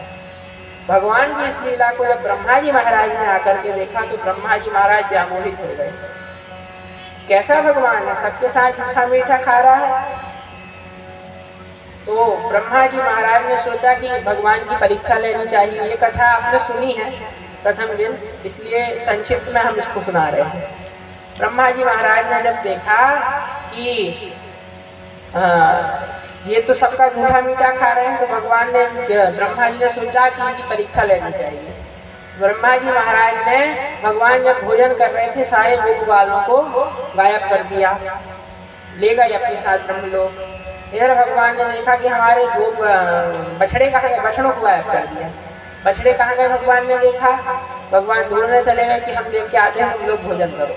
इधर भगवान बछड़ों को ढूंढने गए, इधर भगवान ने सारे गोप बालों को भी गायब कर दिया। ब्रह्मा जी ने उनको भी सब ब्रह्मलोक ले गए। भगवान ने जब देखा, भगवान समझ गए कि ये ब्रह्मा जी की करामात है भाई। ब्रह्मा जी ने सुंदर भगवान ने जब देखा ब्रह्मा जी की करामात है, भगवान ने भी अपनी रचना प्रारंभ कर दी। जैसे जैसे गोप वाले थे वैसे वैसे गोप वाले भगवान ने बना दिए। ब्रह्मा जी से कहा, देखो ब्रह्मा जी, तो व्याकरण का पंडित है, उसको व्याकरण से प्रभावित करो तो पांडित्य है। जो वेद पाठी ब्राह्मण है, उसको वेद पाठ से प्रभावित करो तो पांडित्य है। इसलिए ब्रह्मा जी आप सृष्टि करता था, तो हम भी आपको सृष्टि करके प्रभावित करेंगे। तो जैसे जैसे गोप वाले थे, सब भगवान ने अपनी सृष्टि प्रारंभ कर दी, वैसे ही वैसे गोप वाले बना दिए। यावत् वत्स पवत्स काल्पकवपुर यावत् करांगराजितम यावत् यष्टिशामरणगलसिद्ध यावत् विभूषाम्बरम यावत् क्षीर गुणा विदाकृतिपयो यावत् विहाराजितम सर्वं विष्णुमयं गिरोगवद्यः सर्वस्य रूपो भवति। सब भगवान यावत वत्स पवत्स काल्पकवपुर, जैसे जैसे बछड़े थे वैसे वैसे भगवान बन गए। यावत वत्स पवत्स काल्पकवपुर यावत करांगराजितम, इतनी सूक्ष्मता से भगवान ने रचना की कि कोई अंगूठे की लाइन में मिला ले, अंगूठे की रेखा मिला ले तो वो भी मिल जाए। इतनी सूक्ष्मता से भगवान ने रचना की। और यावत यष्टि विशाल वर्ण जलसिक यावत विभूषाम्बरम, केवल ग्वाले और बछड़े नहीं बने भगवान, उनके हाथ में जो डंडे थे वो भी डंडे भगवान बन गए। क्योंकि पता चला ग्वाले घर गए, मैया ने पूछी, भैया क्यों तूने आज जो डंडा ले गया था वो कहाँ है? फिर ग्वाला क्या जवाब देता है? इसलिए जो जो डंडे थे वो डंडे भी भगवान बन गए उनके हाथ में, सब कुछ भगवान बन गए। और केवल शरीर से नहीं बन गए, यावत शील गुणा विदाकृति भयो, जिसका जैसा शील स्वभाव था वैसा स्वभाव भी भगवान ने सबका कर दिया। क्योंकि घर जाते और मैया कहती है उनकी सबकी कि मेरा बेटा पहले तो बड़ा शील स्वभाव का था, आजकल बड़ा उद्दंड हो गया है। इसलिए भगवान ने जैसा जिसका शील स्वभाव था वैसा उसका शील स्वभाव भी बना दिया। यावत् शील गुणा विदाकृति भयो यावत् विभूषण विहारादिकम सर्वं विष्णुमयं गिरोंगवद्यः सर्वस्य रूपो भवो। सर्वं विष्णुमयं जगत, इस महावाक्य को भगवान ने सत्य कर दिया और सब कुछ भगवान बन गए।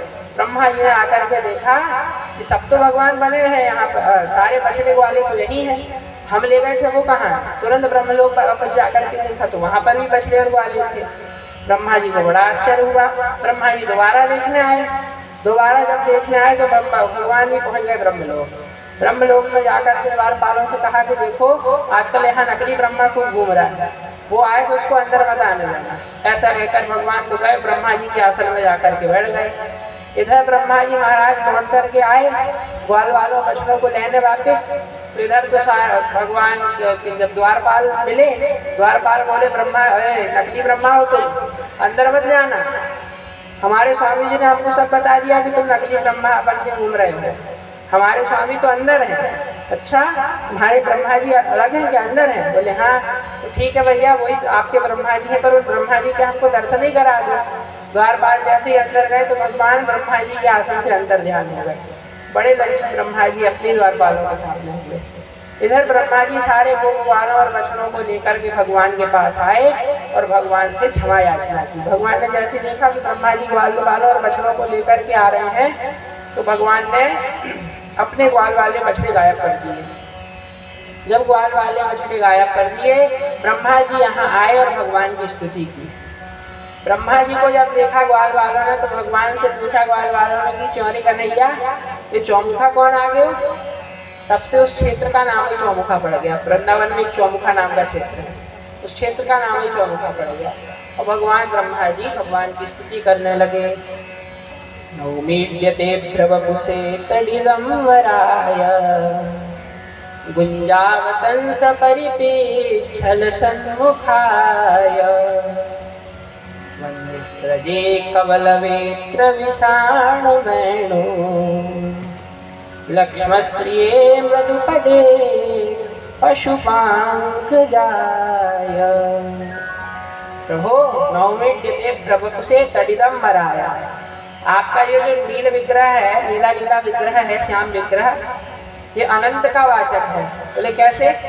जैसे जल की अथाह राशि को देखो, समुद्र को, वो भी नीला नीला दिखाई देता है, इसलिए अनंत का वाचक है। इस आकाश को देखो, आकाश भी अनंत का वाचक है, इसलिए नीला नीला दिखाई देता है। उसी प्रकार प्रभु आप मानव शरीर लेकर के तो आए हैं, फिर भी आपका ये दिव्य नील वर्ण है, ये अनंत का वाचक है।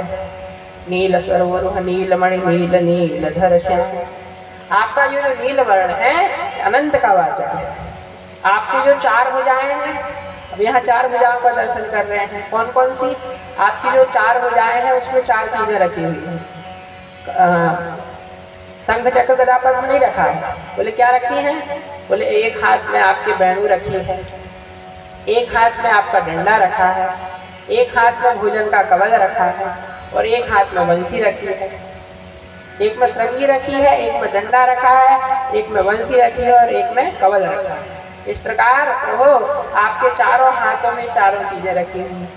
इस चतुर्भुज रूप का भगवान का दर्शन किया और ब्रह्मा जी ने खूब स्तुति भगवान की कर डाली, लेकिन भगवान प्रसन्न नहीं हुए। तो भगवान ब्रह्मा जी ने सोचा कि जब कोई माता रूठ जाए तो उस माता को मनाने के लिए उसके बच्चे को खूब अच्छा अच्छा खिला दो। तो बच्चे को टॉफी दे दो, बच्चा प्रसन्न हो जाएगा तो माँ भी प्रसन्न हो जाएगी। इसी प्रकार ये जितने भी वृंदावन वासी हैं ये सब भगवान के बालक हैं, भगवान इनसे खूब प्रेम करते हैं। तो इनके गुणगान गा के देखता हूँ, शायद भगवान प्रसन्न हो जाए। तो ब्रह्मा जी अपने चारों मुखों से गोप ग्वालों की, वृंदावन वासियों की महिमा गाने लगे। अहो भाग्यम नंद गोप व्रजौकसाम यन्मित्रं परमानंदम पूर्णम ब्रह्म सनातनम। अहो भाग्यम नंद गोप व्रजौकसाम। प्रभु ये वृंदावन वासी धन्य है। क्यों है धन्य? क्योंकि यन्मित्रं परमानंदम पूर्णम ब्रह्म सनातनम। शेष महेश गणेश सुरेश दिनेश जाहि निरंतर ध्यावे ताहि अहीर किशोहरिया छचिया भर छाछ पे नाच नचावे। जिनके बड़े बड़े सिद्ध योगींद्र मुनींद्र साधु सन्यासी जिनका दर्शन करते रहते हैं एक झलक पाने के लिए, उन परब्रह्म परमात्मा को वो भी कहते हैं कि प्रभु की कन्हैया जरा नाच के दिखाए थे तो कुछ छाछ पिलाऊंगी ताजो ताजो। तो इसलिए प्रभु इनका बड़ा भाग्य है कि क्योंकि जो अनंत कोटि ब्रह्मांड नायक है उनके आंगन में खेल रहा है। दिन भर उस छवि का ये गोप वाले वृंदावन वासी दर्शन कर रहे हैं। ब्रह्मा जी कहते हैं प्रभु आप यदि चाहें भी तो इन ब्रजवासियों का ऋण नहीं उतार सकते। बोले कैसे नहीं उतार सकते? बोले बताइए प्रभु कैसे उतारेंगे आप इनका ऋण? भगवान बोले कि देखो मैं अनंत कोटि ब्रह्मांड नायक हूँ, तो एक आध ब्रह्मांड इनको दे दूंगा। ब्रह्मा जी बोले महाराज इनके आंगन में अनंत कोटि ब्रह्मांड नायक खेल रहा हो, वो एक ब्रह्मांड को लेकर के क्या करेंगे? इसलिए प्रभु आप कितने ही प्रयास करें पर इनका आप ऋण नहीं चुका सकते। इस प्रकार जब वृंदावन वासियों की महिमा गाई तो भगवान थोड़े से प्रसन्न हुए, लेकिन ब्रह्मा जी की किसी भी बात का उत्तर ठीक रूप से ब्रह्मा जी को नहीं दिया। भगवान ने प्रसन्न नहीं हुए उतने अच्छे से। देखिए ब्रह्मा जी ने कोई ज़्यादा बड़ा अपराध नहीं किया था, ग्वाल वालों ही को लेके गए थे, लेकिन भगवान ब्रह्मा जी से रूठ गए, माने नहीं, कितनी स्तुति की। इधर इंद्र की अभी आप कथा सुनेंगे, इंद्र ने कितना परेशान किया गोप ग्वालों को, कितनी वर्षा कराई, लेकिन इंद्र को भगवान ने क्षमा कर दिया, ब्रह्मा जी को नहीं किया। बोले ऐसा क्यों कर रहे हैं? भगवान कहते कि देखो कोई छोटा अधिकारी है, छोटा सा कोई अधिकारी है, वो कोई गलती कर दे तो उसको क्षमा कर दिया जाता है, लेकिन कोई बहुत बड़ा अधिकारी हो, वो यदि गलती करता है तो उसकी गलती को क्षमा नहीं किया जाता। तो इंद्र का जो पद है ये वो बहुत छोटा है ब्रह्मा जी के सामने, तो इंद्र की गलती को तो भगवान ने क्षमा कर दिया, लेकिन ब्रह्मा जी को कहा कि ब्रह्मा जी आप उच्च अधिकारी हैं, आपकी गलती क्षमा नहीं होगी। ब्रह्मा जी को भगवान ने क्षमा नहीं किया।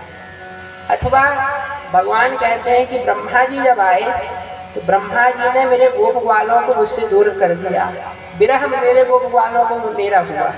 लेकिन इंद्र ने जब वर्षा की तो सारे गोप ग्वाले 7 दिन तक मेरे ही साथ रहे, 7 दिन तक मेरे ही दर्शन करते रहे। इसलिए ब्रह्मा जी ने विरह दिया था, लेकिन इंद्र ने आनंद दिया है सबको, इसलिए ब्रह्मा जी को भगवान ने क्षमा नहीं किया, इंद्र को क्षमा कर दिया। ब्रह्मा जी महाराज अब उस पाप का प्रायश्चित करने के लिए, ऐसा विद्वान लोग मानते हैं कि वही ब्रह्मा जी अपने पाप का प्रायश्चित करने के लिए कलयुग में नामदेव जी के रूप में जन्म लिया उन्होंने, और भक्तमाल में जिनका चरित्र आता है, ऐसे नामदेव जी महाराज के रूप में उन्हें ब्रह्मा जी महाराज ने अपने पाप का प्रायश्चित करने के लिए जन्म लिया, ऐसा संत लोग मानते हैं। तो ब्रह्मा जी महाराज तो स्तुति करके चले गए। इधर भगवान एक बार सभी ग्वाल वालों ने सोचा कि तालवन में फल तो खूब लगे हुए हैं, लेकिन वहाँ है एक धेनुकासुर नाम का दैत्य, वो धेनुकासुर नाम का दैत्य किसी को फल नहीं खाने देता, तो क्या करें? तो दाऊ जी महाराज गए, दाऊ जी महाराज ने कहा कि तुमको फल खाना है? ग्वालों ने कहा हाँ प्रभु हमको फल खाना है। तो शंकर भगवान बलराम जी महाराज उस तालवन में गए और तालवन में जाकर के एक फल के वृक्ष को झड़ाया, खूब हिलाया अपने बलपूर्वक, तो सारे वृक्ष उस फल के झड़ गए। जैसे ही धेनुकासुर ने आवाज सुनी तो दौड़ा दौड़ा आया और अपने दोनों लातों से बलराम जी को मारने का प्रयास किया। बलराम जी महाराज ने उसके दोनों पैरों को पकड़ा और इतनी जोर से अंतरिक्ष में फेंका कि उस धेनुकासुर का वध हो गया। बोले बलराम जी महाराज की। इस प्रकार बलराम जी महाराज ने धेनुकासुर का वध किया। इस धेनुकासुर का वध भगवान ने क्यों नहीं किया? क्योंकि भगवान ने प्रहलाद जी को वचन दिया था कि तेरी 7 पीढ़ी आगे की पीछे की सब तर जाएगी, किसी को नहीं मारूंगा। तो भगवान ये प्रहलाद जी का भी वंशज है, ऐसा माना जाता है धेनुकासुर, इसलिए भगवान ने इसका वध नहीं किया, बलराम जी से वध कराया। इधर भगवान ने अब सोचा कि धेनुकासुर का वध तो बलराम जी से करा दिया, लेकिन धेनुकासुर ने गंदगी मचाया था कहाँ पे? धेनुकासुर ने रोक टोक लगा दी थी कहाँ पे? तालवन में। और यहाँ पर यमुना जी में रोक टोक लगा दी है किसने? बोले कालिया नाग ने। तो उस कालिया नाग को भी मारना पड़ेगा, लेकिन भगाना पड़ेगा, लेकिन उस कालिया नाग को कब भगाएंगे? जब बलराम जी साथ में ना हो। क्यों? क्योंकि बलराम जी महाराज जी शेष नाग और कालिया है कालिया नाग, इसलिए भगवान सोचते हैं कहीं इनका स्वजातीय प्रेम ना हो जाए, इसलिए भगवान ने कालिया नाग को तब मारा जब बलराम जी महाराज का जन्म दिवस था। अब मैया तो बलराम जी का जन्म दिवस मनाने में व्यस्त थी, भगवान यहाँ अकेले ग्वाल वालों के साथ आए और खेलते खेलते एकदम से यमुना हृदय में कूद गए। ये कथा भागवत की है, भागवत में कथा आती है। और पुराणांतर प्रसंग ये भी आता है, भागवत में नहीं ये प्रसंग, कि भगवान ने खेलते खेलते जानबूझ करके श्री रामा की गेंद डाल दी यमुना जी में। उस गेंद को लेने के लिए कदम से छलांग लगा के भगवान यमुना हृदय में कूद गए। तो ये कथा भागवत की नहीं है। तो भगवान तो यमुना हृदय में कूद गए। जैसे ही गोप ग्वालों ने, जैसे ही ब्रजवासियों ने सुना, ब्रजवासी भगवान से बहुत प्रेम करते थे, सारे ब्रजवासी पशुओं की तरह दौड़ पड़े कि हमारा कन्हैया यमुना हृदय में डूब गया। उस यमुना हृदय में तो कालिया नाग है, तो कालिया नाग हमारे प्रभु के साथ क्या करेगा? सारे गोप ग्वाले भगवान को देखने के, भगवान जब सुना कि भगवान कालिया हृदय में कूद गए हैं, सारे गोप ग्वाले पशुओं की तरह दौड़े और सब के सब यमुना तट में आ गए। आबाल वृद्ध वनिता सर्वेंगा पशुवृत्तयः निर्जग गोकुलादीनाः कृष्ण दर्शन लालसा। निर्जग मुर गोकुलादीनाः कृष्ण दर्शन लालसा। सारे गोप वाले मैया सबकी सब पशुओं की तरह दौड़ दौड़ करके आए भगवान को देखने के लिए, क्योंकि भगवान काली हृदय में, यमुना हृदय में जहाँ कालिया नाग रहता था वहां पर कूद पड़े। इधर भगवान कालिया नाग के पास आए। कालिया नाग की पत्नियों ने जब भगवान को देखा तो भगवान के सुंदर स्वरूप को देखकर कालिया नाग की पत्नी मोहित हो गई। कालिया नाग की पत्नियों ने कहा भगवान से कि देखो बेटा, यहाँ से चले जाओ, अभी हमारे स्वामी जी सोए हुए हैं, वो जाग जाएंगे तो तुमको जिंदा नहीं छोड़ेंगे, तुम्हारा बहुत सुंदर स्वरूप है, इसलिए यहाँ से चले जाओ। भगवान ने बोले कि जगाओ अपने पति को, उन्हीं से मिलने आए हैं हम। और इतनी जोर से कहा कि कालिया नाग जाग गया। तुरंत भगवान को अपने फनों में लपेट लिया। अब नाग का जो पास होता है वो बड़ा प्रबल होता है, बड़े बड़े योद्धा भी नाग के पास को नहीं काट पाते। मेघनाद ने राम जी महाराज, लक्ष्मण जी महाराज के ऊपर जब नाग पास छोड़ दिया तो हनुमान जी को गरुड़ जी महाराज को बुलाना पड़ा, और गरुड़ जी आए और उस नाग पास को छोड़ा। क्यों? क्योंकि नाग का पास बड़ा प्रबल होता है। गरुड़ जी महाराज को तो अहम हो गया कि बताओ, जो संसार के भवबंधन दूर करते हैं उनका भवबंधन हमने दूर किया। फिर शंकर भगवान ने इसका जो अहम था उसको दूर किया। तो इधर नाग का पास बहुत प्रबल होता है, इधर नाग अपने पास में कालिया नाग ने भी भगवान को दबा लिया, दबोच लिया। जब भगवान को दबोच लिया तो भगवान ने सोचा कि राम जन्म में तो लीला की थी, पास में बन गए थे, इस जन्म में यदि कहीं लीला की तो सब ब्रजवासी डर जाएंगे और डर जाएंगे, मुझसे बहुत प्रेम करते हैं। सारे ब्रजवासी यदि डर गए तो सबकी सब अभी इस यमुना जी में कूद जाएंगे, इसलिए ज़्यादा लीला करना ठीक नहीं है। भगवान ने अपने शरीर को बहुत विशाल किया तो इसके फनों में शैथिल्यता आ गई। भगवान तुरंत कूदे और इसके फनों में जाकर के चढ़ गए। इसके फनों में जाकर के भगवान तुरंत कूद पड़े, और जैसे ही एक फन उठाता है, जैसे ही भगवान को मारने के लिए एक फन उठाता है तो भगवान दूसरे फन में चढ़ जाते हैं, दूसरा फन उठाता है तो तीसरे फन में चढ़ जाते हैं। इस प्रकार से तांडव नृत्य भगवान उस नाग के, उस कालिया नाग के फनों में करने लगे। और ऐसा तांडव नृत्य किया कि देवता लोग दुंदुभी बजाने लगे, पुष्प वर्षा करने लगे, और भगवान भी उन्हीं दुंदुभियों के, उन्हीं वाद्य यंत्रों के, जैसे जैसे वाद्य यंत्र देवता बजा रहे थे उन्हीं वाद्य यंत्रों के हिसाब से भगवान भी नृत्य करने लगे, तांडव नृत्य भगवान करने लगे। तांडव गति मुंडन पर नाचत गिरधारी, तांडव गति मुंडन पर नाचत गिरधारी, पम पम पम भगपट पम पम पम बननी पर, पम पम पम भगपट पम पम पम बननी पर, बिम बिम बिम बिनत करत नाग बलुहारी। तांडव गति मुंडन पर नाचत गिरधारी, तांडव गति मुंडन पर नाचत गिरधारी, तांडव गति मुंडन पर नाचत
भगवान ने इसके तांडव नृत्य किया, इसको तो सारे फने फूट गए। सारे फल जब इसके फूट गए, अब नाग पत्नियों ने देखा कि थोड़ी देर और नाचते रहे तो हमारे स्वामी जी की तो गारंटी खत्म हो जाएगी। तो सारे नाग पत्नियों ने अब भगवान की स्तुति करी 26 श्लोकों में, 21 श्लोकों में। क्या कहती है नाग पत्नियां?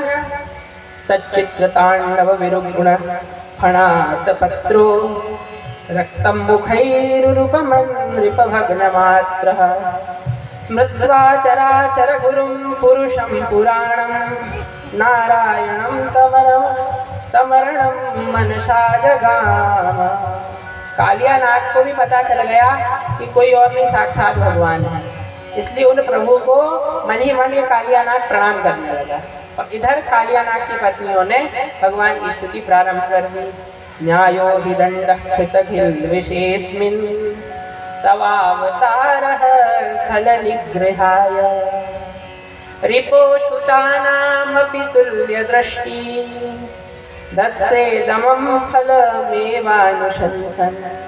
प्रभो न्यायो हि दंडः कृतखल विशेषमिन्, आपके तो दंड में भी बड़ा भारी अनुग्रह छुपा हुआ है। आपने हमारे पतिदेव को दंड देकर के बहुत अच्छा किया प्रभु। क्यों? क्योंकि आपका तो अवतार ही दंड देने के लिए हुआ है, दुष्टों को मारने के लिए आपका अवतार हुआ है।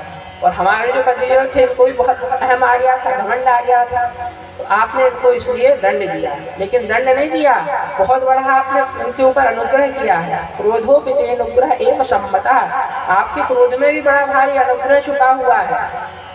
अब भगवान कहते हैं कि नाग पत्नियों, तुम्हारे पति के 101 फल हमने सब रक्त रंजित कर दिए, सब फोड़ डाले, और तुम कह रही हो कि हमने तुम्हारे ऊपर अनुग्रह किया है।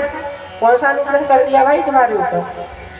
तुम नाग पत्नियां कहती हैं प्रभु, क्रोध का जो अनुग्रह है वो तुरंत दिखाई नहीं देता, क्रोध में जो अनुग्रह होता है वो जल्दी से दिखाई नहीं देता। तो आपके भी क्रोध का अनुग्रह हमको जल्दी से नहीं दिखाई देगा। देखिए डॉक्टर साहब मरीज को ठीक करने के लिए मरीज का पेट फाड़ देते हैं, लेकिन करते क्यों हैं? मरीज की भलाई के लिए तो करते हैं। मरीज की भलाई के लिए डॉक्टर साहब पेट फाड़ देते हैं।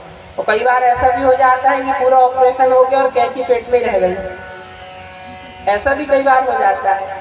लेकिन इसका ये मतलब थोड़ी ना कि हम ऑपरेशन करवाना ही छोड़ देंगे। विश्वास रखते हैं हम डॉक्टरों के ऊपर, पग पग में हम दुनिया में कई लोगों के ऊपर विश्वास रखते हैं। नाई की दुकान में गए, नाई छुरा चला रहा है गर्दन में, पर पता है कि ये छुरा बाल ही साफ करेगा, गर्दन साफ नहीं करेगा। किसी बड़े शहर में गए, वहाँ पर रिक्शा बुक किया, ऑटो बुक किया, और उस रिक्शा में बैठकर आंख बंद करके चले जा रहे हैं, लेकिन पता है कि इधर उधर नहीं छोड़ेगा, जहाँ तक पता दिया है वहीं ले जा करके छोड़ेगा। तो पग पग में हम संसारियों के ऊपर विश्वास कर रहे हैं, लेकिन जैसे ही बात आती है भगवान के ऊपर विश्वास करने की, तो हमारा विश्वास डगमगा जाता है। लेकिन यहाँ पर नाग पत्नियां पूर्ण विश्वास से कहती हैं प्रभु, आपके तो क्रोध में भी अनुग्रह छुपा हुआ है। कौन सा अनुग्रह छुपा हुआ है? नाग पत्नियां कहती हैं देखिए प्रभु, भगवान भोलेनाथ ने कितनी आपकी आराधना की, कितना जप तप किया, जब जाकर के आपने भोलेनाथ के सर में अपना चरणोदक दिया, चरण नहीं रखा, भोलेनाथ की इतनी तपस्या करने के बाद भी आपने चरणोदक दिया सर में, उनके सिर में। अच्छा, राजा बलि ने तो प्रभु आपको अपना सर्वस्व समर्पण कर दिया। राज्यम बलम मही कोशम, राज्य बल भूमि कोश त्रिभुवन की जितनी संपदा राजा बलि के पास थी सब कुछ समर्पित कर दिया, और यहाँ तक कि अपने आप को भी समर्पित कर दिया प्रभु। पर आपने उसके सिर में केवल अपना एक चरण रखा, दोनों चरण नहीं रखे। लेकिन अहोभागी तो हमारे पतिदेव हैं, जिनको ना कोई तपस करना पड़ा, ना अपना कुछ समर्पण आपको करना पड़ा, आपको घर बैठे यहाँ आ गए और अपने हमारे स्वामी के सिर में आपने अपने दोनों चरण रख दिए। इसलिए अहोभागी तो हमारे पतिदेव हैं। भगवान प्रसन्न हो गए इनकी स्थिति से। भगवान बोले मांगो, क्या मांगना चाहती हो नाग पत्नियां?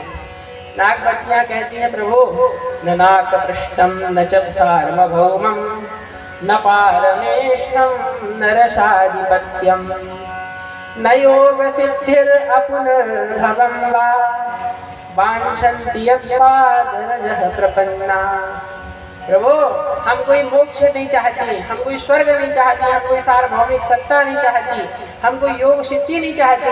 तो भगवान बोले क्या चाहती हो? बोले भवन्ति वांछन्ति यत्पाद रजः प्रपन्ना, हम तो आपके चरण कमलों की रज चाहती हैं प्रभु। भगवान समझ गए कि नागपत्नियां बहुत चालाक हैं, भगवान से चरण कमलों की रज मांगी। क्यों? क्योंकि देखिए जल में कोई खड़ा है, जल में खड़ा व्यक्ति अपनी चरण रज कैसे देगा? अब चरण रस देना है तो जल से बाहर आना पड़ेगा, तब तो चरण रस देगा। इसलिए नागपत्नियों ने भी देखा कि इतने फन हमारे फोड़ डाले स्वामी जी के, थोड़ी देर और नाचते रहे तो पूरे रक्त रंजित पूरे हमारे स्वामी जी की गारंटी खत्म कर देंगे। इसलिए चरण रज मांगी कि जब ये हमारे स्वामी के फनों से उतरेंगे, जब भूमि में जाएंगे, तब तो ये चरण रज हमको देंगे। इसलिए इन्होंने चरण रज मांगी। भगवान समझ गए तुम बहुत बुद्धिमान हो। तो भगवान अंत में तो इन्होंने कह भी दिया साफ साफ, प्रभु पति प्राणम प्रदीयताम, हमें अपने पति के प्राण दे दीजिए। तो भगवान प्रसन्न हो गए, इसके फनों से उतरने लगे। जैसे ही फनों से उतरने लगे उसने फिर फुसकार मार दिया, फिर फुसकारने लगा। भगवान क्रोधित हो गए, देखो नागपत्नियों तुम स्तुति कर रही हो या कर रहा है, अब बताओ इसके साथ क्या करें। नागपत्नियां बोली प्रभु जल्दी से सर झुका लीजिए, बड़ी मुश्किल से राजीनामा हुआ है, थोड़ी देर और नाचते रहे तो आपकी गारंटी खत्म हो जाएगी, इसलिए जल्दी से चरणों में झुक जाइए। तो कालिया नाग बोला मैंने कोई अपराध किया है जो क्षमा मांगू? मैंने कौन सा अपराध किया? तो भगवान ने कहा कि तूने क्यों नहीं अपराध किया? तो हमारे यहाँ आया, हमारे काली नदी को, हमारी यमुना जी को पूरा गंदा कर दिया, विषाक्त कर दिया। उस पानी को जो भी गैया पीती है सबकी सब मर जाती हैं, और तूने पशु पक्षी जितने देर ऊपर से जाते सब मर जाते हैं, तूने पूरा विषाक्त कर दिया इस क्षेत्र को, ये तेरा अपराध है। भगवान कालिया नाग बोला प्रभु रुकिए, मुझे भी तो बोलने का मौका दीजिए, अपराधी को भी सफाई देने का मौका मिलना चाहिए, तो मेरी बात भी सुन लीजिए। अच्छा सुनाओ। कालिया नाग कहता है प्रभु ये बताइए कि इस दुनिया को कौन ने बनाया? भगवान बोले हमने। अच्छा तो हमको कौन ने बनाया? सभी नागों को? बोले भगवान बोले हमने। अच्छा हम नागों को बचपन से ये तमोगुणी स्वभाव किसने दिया, क्रोध वाला? भगवान बोले हमने। अच्छा महाराज हमको ये विष, हमारे मुंह में विष ये जहर किसने दिया? भगवान बोले हमने। तो कालिया नाग बोला बस प्रभु हो गया फैसला, धन मन धन सुख संपत्ति सब कुछ है तेरा स्वामी, सब कुछ है तेरा, तेरा तुझको अर्पण, तेरा तुझको अर्पण, लागे मेरा। ओम जय जगदीश हरे।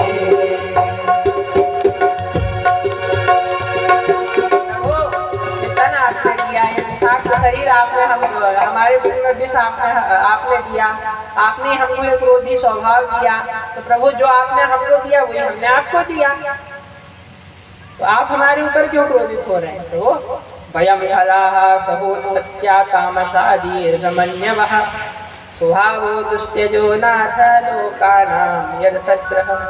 प्रभु आपने तो हमको ये स्वभाव से दुस्तेज बनाया, हमको क्रोधी स्वभाव आपने तो दिया, तो अब आप प्रभु निग्रह की जगह अनुग्रह भी तो कर सकते थे। हम नागों के शरीर में आपने जैसे विष डाला, वैसे आप अमृत की 2 बूंद भी तो डाल सकते थे। आप तो सर्व समर्थ हैं, और अमृत की कहीं बूंद डालते तो सब हमको पाल देते अपने घर में, लेकिन आपने तो दे दिया हमको विष, जो देखता है वही मुंह उछल के फेंक देता है। अब जब आप ही ने हमको विष दे दिया तो हम क्या करें प्रभु? भवान ही कारणम तत्र सर्वज्ञो जगदीश्वरः अनुग्रहं निग्रहं वा मन्यसे यद्विदेहिनः विदेहिनः।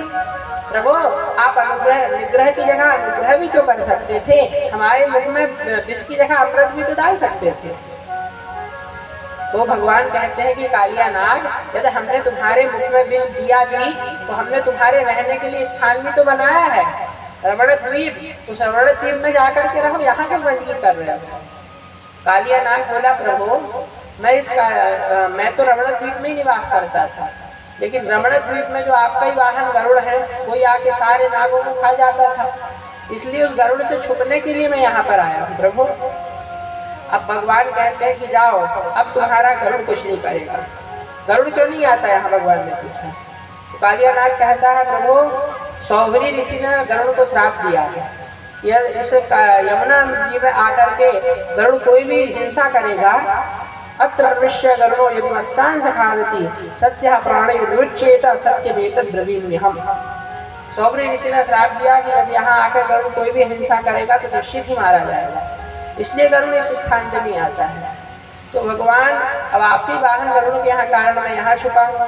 तो भगवान ने कहा कि जाओ, अब तुमको गरुड़ कुछ नहीं करेगा। बोले क्यों? क्योंकि अब हमारे चरणों की मुद्रा तुम्हारे सिर में लग गई है।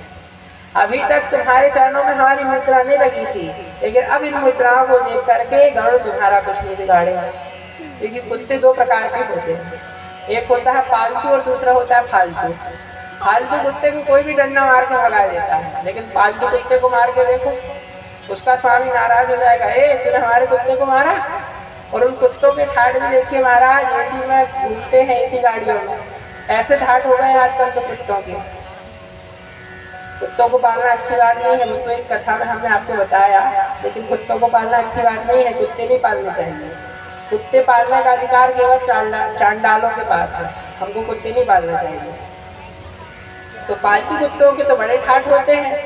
इसी प्रकार गरुड़ से भगवान कहते हैं कि गरुड़ तुम अभी तक मेरी मुद्रा तुम्हारे सर में नहीं लगी थी, अब मुद्रा लग गई। मन कुत्ता दर दर फिरे, दर दर दुर दुर होए, एक ही दर को है रहे, दुर दुर करे न कोई। एक यदि कुत्ता एक दर का हो जाए, एक मालिक का हो जाए, तो उस कुत्ते को फिर कोई नहीं भगा सकता। देखिए चपरासी भी यदि है, लेकिन चपरासी यदि प्रधानमंत्री का है तो उस चपरासी की भी बड़ी गरज होती है। बड़े बड़े अधिकारियों को डांट के भगा देता है, क्योंकि क्यों? चपरासी तो है, लेकिन किसका? बोले प्रधानमंत्री का। इसलिए उस चपरासी की भी बहुत अकड़ रहती है। इसलिए अभिमान करने है तो अपने मालिक का करो। अस अभिमान जाई जनी मोरे, अस अभिमान जाई जनी मोरे, मैं सेवक रघुपति पति मोरे, मैं सेवक रघुपति पति मोरे। अभिमान कर रही है तो अपने प्रभु का करो। श्री जनक जी महाराज की सभा में लक्ष्मण जी महाराज बरस पड़े, रघुवंश महाजह को होई, सही समाज ऐसे कही न कोई, कही जनक जस अनुचित वाणी, विद्यमान रघुकुल मणि जानी।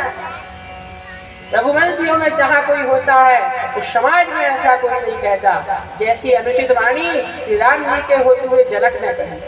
अब जैसे भगवान ने देखा लक्ष्मण जी की तरफ, क्यों लक्ष्मण हमारी पिताजी की उम्र के हैं, और ऐसे हमारे पिताजी की उम्र के व्यक्ति को ना तुमने श्री महाराज कहा, ना महाराज कहा, ना महाराज जी कहा, कोई भी तुमने आगे पीछे कोई संबोधन नहीं लगाया, और इसे ऐसे अपने पिता के उम्र के व्यक्ति को सीधे नाम लेकर के बोल रहे हो। कहीं जनक जैसा अनुचित वाणी, जैसी जनक ने जैसी अनुचित वाणी कही। तो भगवान लक्ष्मण जी से बोले, लक्ष्मण जी भगवान से बोले कि देखिए प्रभु, जो ना मेरे राम का सोना मेरे काम का, जो प्रभु आपका नहीं हुआ उससे मेरा कोई काम नहीं, इसलिए प्रभु मेरा जनक जी से कोई काम नहीं। और बरस पड़े तो रघु छत्र का दंड जिमे तो प्रताप बलनाथ, जो न करहु प्रभु पद शपथ पुनि न धरहु धनुमान, काचे घट कमिदारु मोड़ी सकल मेरु मूलक तोरी, जो रावण अनुशासन पाऊं कंदुक एवं ब्रह्मांड उठाऊं। कितनी सारी बातें कह डाली कि सारे संसार को ये धनुष तो क्या है प्रभु, यदि आज्ञा करे कि धनुष क्या है, इस सारे ब्रह्मांड को कच्चे घड़े के समान फोड़ दो, छत्रक दंड के समान इस धनुष को तोड़ फोड़ के इसके खंड खंड कर दो। तौरंग छत्रक दंड जीवित प्रताप बलवान। और जो ऐसा नहीं कर पाया प्रभु, प्रतिज्ञा करता हूँ, जो न करहूँ प्रभु पद शपथ पुण्य न धरऊं धनुहाथ, दोबारा इस धनुष में हाथ भी नहीं रखूंगा। लक्ष्मण जी की तरफ भगवान ने इशारा किया, लक्ष्मण बोल तो बहुत रहे हो, इतना बल है तुम में। तो लक्ष्मण जी महाराज बोले प्रभु हम अपने बल में थोड़ी गरज रहे हैं। बोले तो किसके बल में गरज रहे हो? तो लक्ष्मण जी महाराज कहते हैं प्रभु तब प्रताप महिमा भगवान, तब प्रताप महिमा भगवान, काबा पुरो विराट पुराना,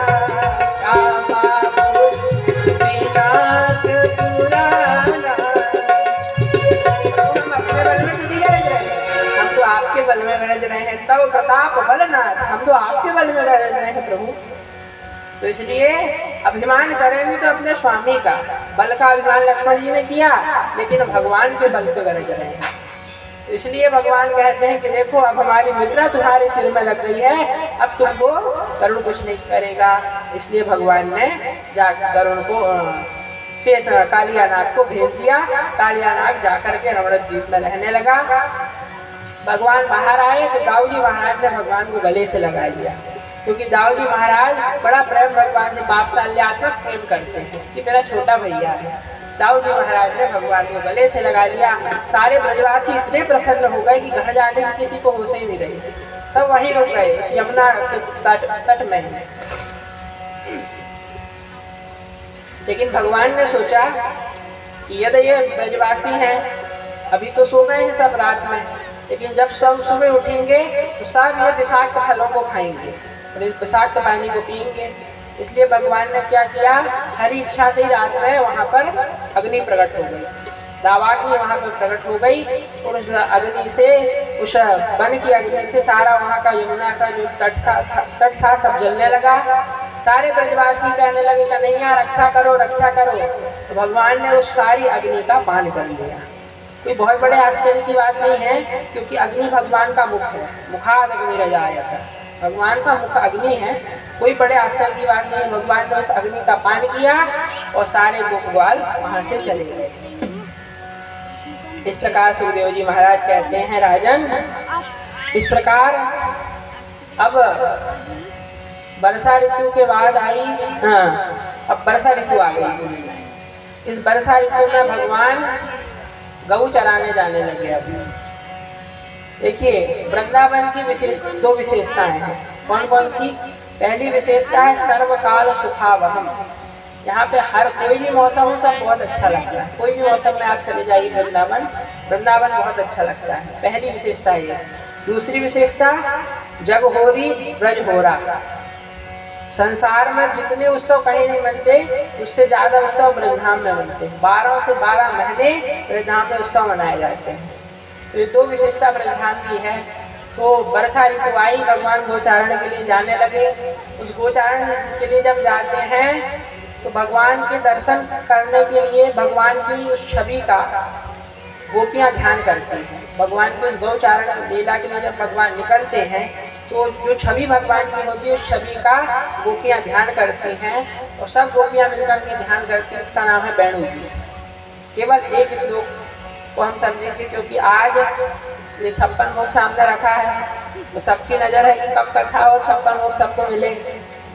इसलिए जल्दी से हमको अब वृंदावन भगवान की गोवर्धन लीला करनी है। इसलिए जल्दी से इमाद एक श्लोक की व्याख्या को हम समझकर अब भगवान की गोवर्धन लीला में प्रवेश करेंगे।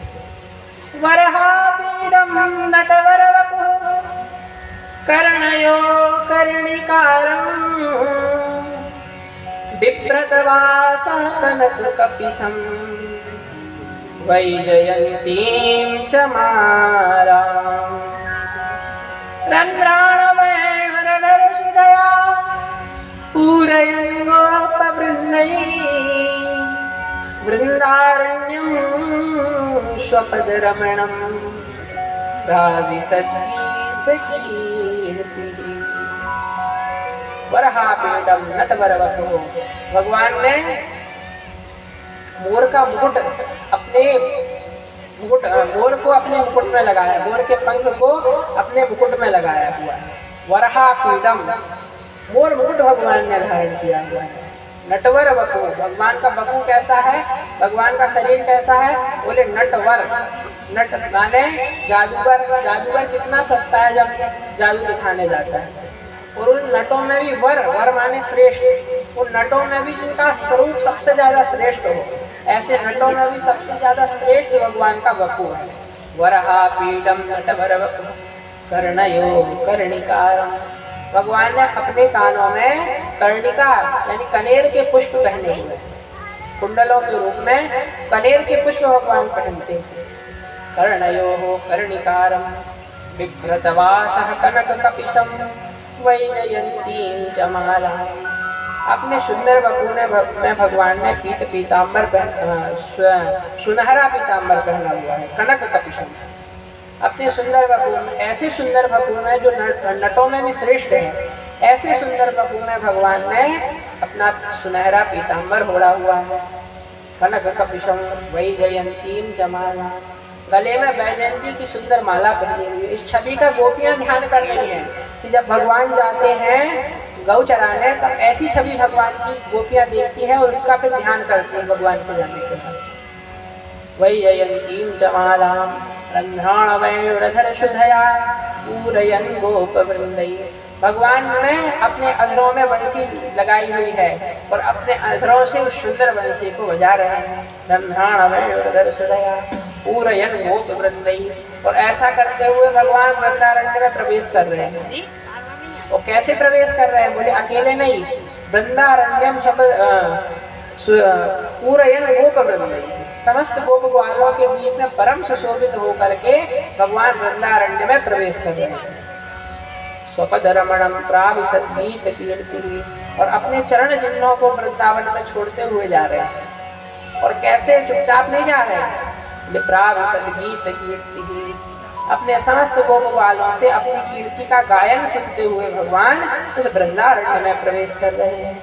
ऐसी सुंदर छवि का गोपियां ध्यान करती हैं। ये वेणु गीत है, वेणु का बंसी का महत्व यहाँ पर गोपियों ने बताया है। कृष्णोपनिषद में आता है कि वंशस्तु भगवान रुद्र, ये जो बंसी है, ये बंसी कोई और नहीं, स्वयं भगवान शिव है। वंशी, उसका उल्टा किया तो शिव, तो भगवान शिव भी बंसी बन करके स्वयं आ गए इस वृंदारण्य में। और उस बंसी से गोपियों को स्पृहा होती है। क्यों? क्योंकि देखो ये बंसी तो हमेशा भगवान के अधरामृत का पान करते हैं, और हम उन प्रभु के अधरामृत का पान नहीं कर पाते, इसलिए उन भगवान के अधरामृत का जब बंसी पान करती है तो उस बंसी से समस्त गोपियों को स्पृहा होती है, जलन होती है। इस प्रकार से सुंदर वेणु गीत गोपियों ने गाया। अब वर्षा विगत, शरद ऋतु आई, शरद की ऋतु आ गई।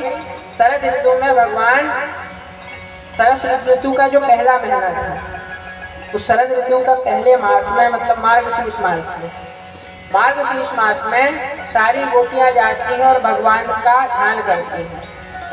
भगवान माता कात्यायनी की पूजा करती हैं, और सारी गोपियां माता कात्यायनी से यही मांगती हैं, प्रभु कात्यायनी महामाये महायोगिन्यधीश्वरी नंद गोपसुतम देवी पतिम में गुरुते नमः। हे माता कात्यायनी, हमको यही वरदान दीजिए कि नंद गोप का जो शुद्ध है वो हमें पति रूप में प्राप्त हो। इस मंत्र का, जिन कन्याओं का विवाह नहीं हो रहा हो, इस मंत्र का जो कन्याएं जाप करती हैं उनका विवाह हो जाता है, ऐसा ये दिव्य मंत्र है। तो सारी वृंदावन की कन्याएं छोटी छोटी सब यही मंत्र का जाप करते हैं, माता जी की आराधना करते हुए। तो एक बार भगवान ने इन गोपियों के साथ एक लीला की जिसका नाम है चीरहरण लीला। अब इसको हम ध्यान से समझेंगे, इसमें जल्दी नहीं जाएंगे, क्योंकि ये लीला को इस लीला में सब भ्रमित हैं, इसलिए ध्यान से इस लीला को सुनिए। ये जो चीरहरण लीला है, ये चीरहरण लीला माया का आवरण हटाने की लीला है। हम समस्त जीव और परमात्मा, जीवात्मा और परमात्मा के बीच में एक पर्दा है, उस पर्दे का नाम है माया। वो माया का पर्दा जब तक नहीं उठता है तब तक हम भगवान का दर्शन नहीं कर पाते। तो वही माया का पर्दा भगवान ने गोपियों के चित्त से उठा दिया भगवान, इसीलिए इस लीला का नाम है चीरहरण लीला। गोपियां जब सुबह सुबह स्नान करने जाती थी, स्नान तो करती थी पर नग्न होकर के स्नान करती थी। भगवान को ये पसंद नहीं आई बात। भगवान एक बार गए और उन समस्त गोपियों के वस्त्र ला करके अपने पास रख लिए और जाकर के वृक्ष में बैठ गए। भगवान वृक्ष में बैठ गए, गोपियों ने कहा प्रभु हमारे वस्त्र वापस कर दीजिए। भगवान बोले देखो गोपियों, हम तुम्हारे वस्त्र तभी वापस करेंगे, तुम स्वयं आकर के ले लो तो हम तुम्हारे वस्त्र वापस कर देंगे। गोपियाँ बोली प्रभु आपके सामने हम कैसे आए इस अवस्था में बाहर। भगवान ने कहा देखो गोपियों, यही तुम्हारी भूल है। अभी तुम सोच रही हो कि मैं तुम्हारे सामने हूँ, और तुम नहीं जानती गोपियाँ, मैं संसार के कण कण में, अणु अणु में विद्यमान हूँ। भगवान तो हर जगह है। गोपियाँ सोच रही हैं कि प्रभु आप अभी इस समय हैं, इसलिए हम कैसे बाहर आए, लेकिन भगवान कहते हैं कि देखो गोपियों, मैं हर समय तुम्हारे तुमको देखता हूँ, क्योंकि कण कण में, अणु अणु में तो मैं ही विद्यमान हूँ, इसलिए हर समय मैं रहता हूँ। तुम ये मत सोचो कि जब पहले मैं नहीं था या बाद में नहीं रहूँगा, हमेशा मैं इस संसार में रहता हूँ और हमेशा तुम्हारे साथ में रहता हूँ, यही तुम्हारी बोल है। इसलिए जब भगवान ने सुना, गोपियों ने सुना, सारी गोपियाँ बाहर आई, भगवान ने उन सबके वस्त्र वापस कर दिए। हमारे जीवन में भी हम भगवान का ध्यान तो करते हैं, लेकिन केवल भगवान की मूर्तियों तक सीमित रहते हैं। कण कण में भगवान का जब हम दर्शन करने लगेंगे, कण कण में, अणु अणु में जब भगवान का दर्शन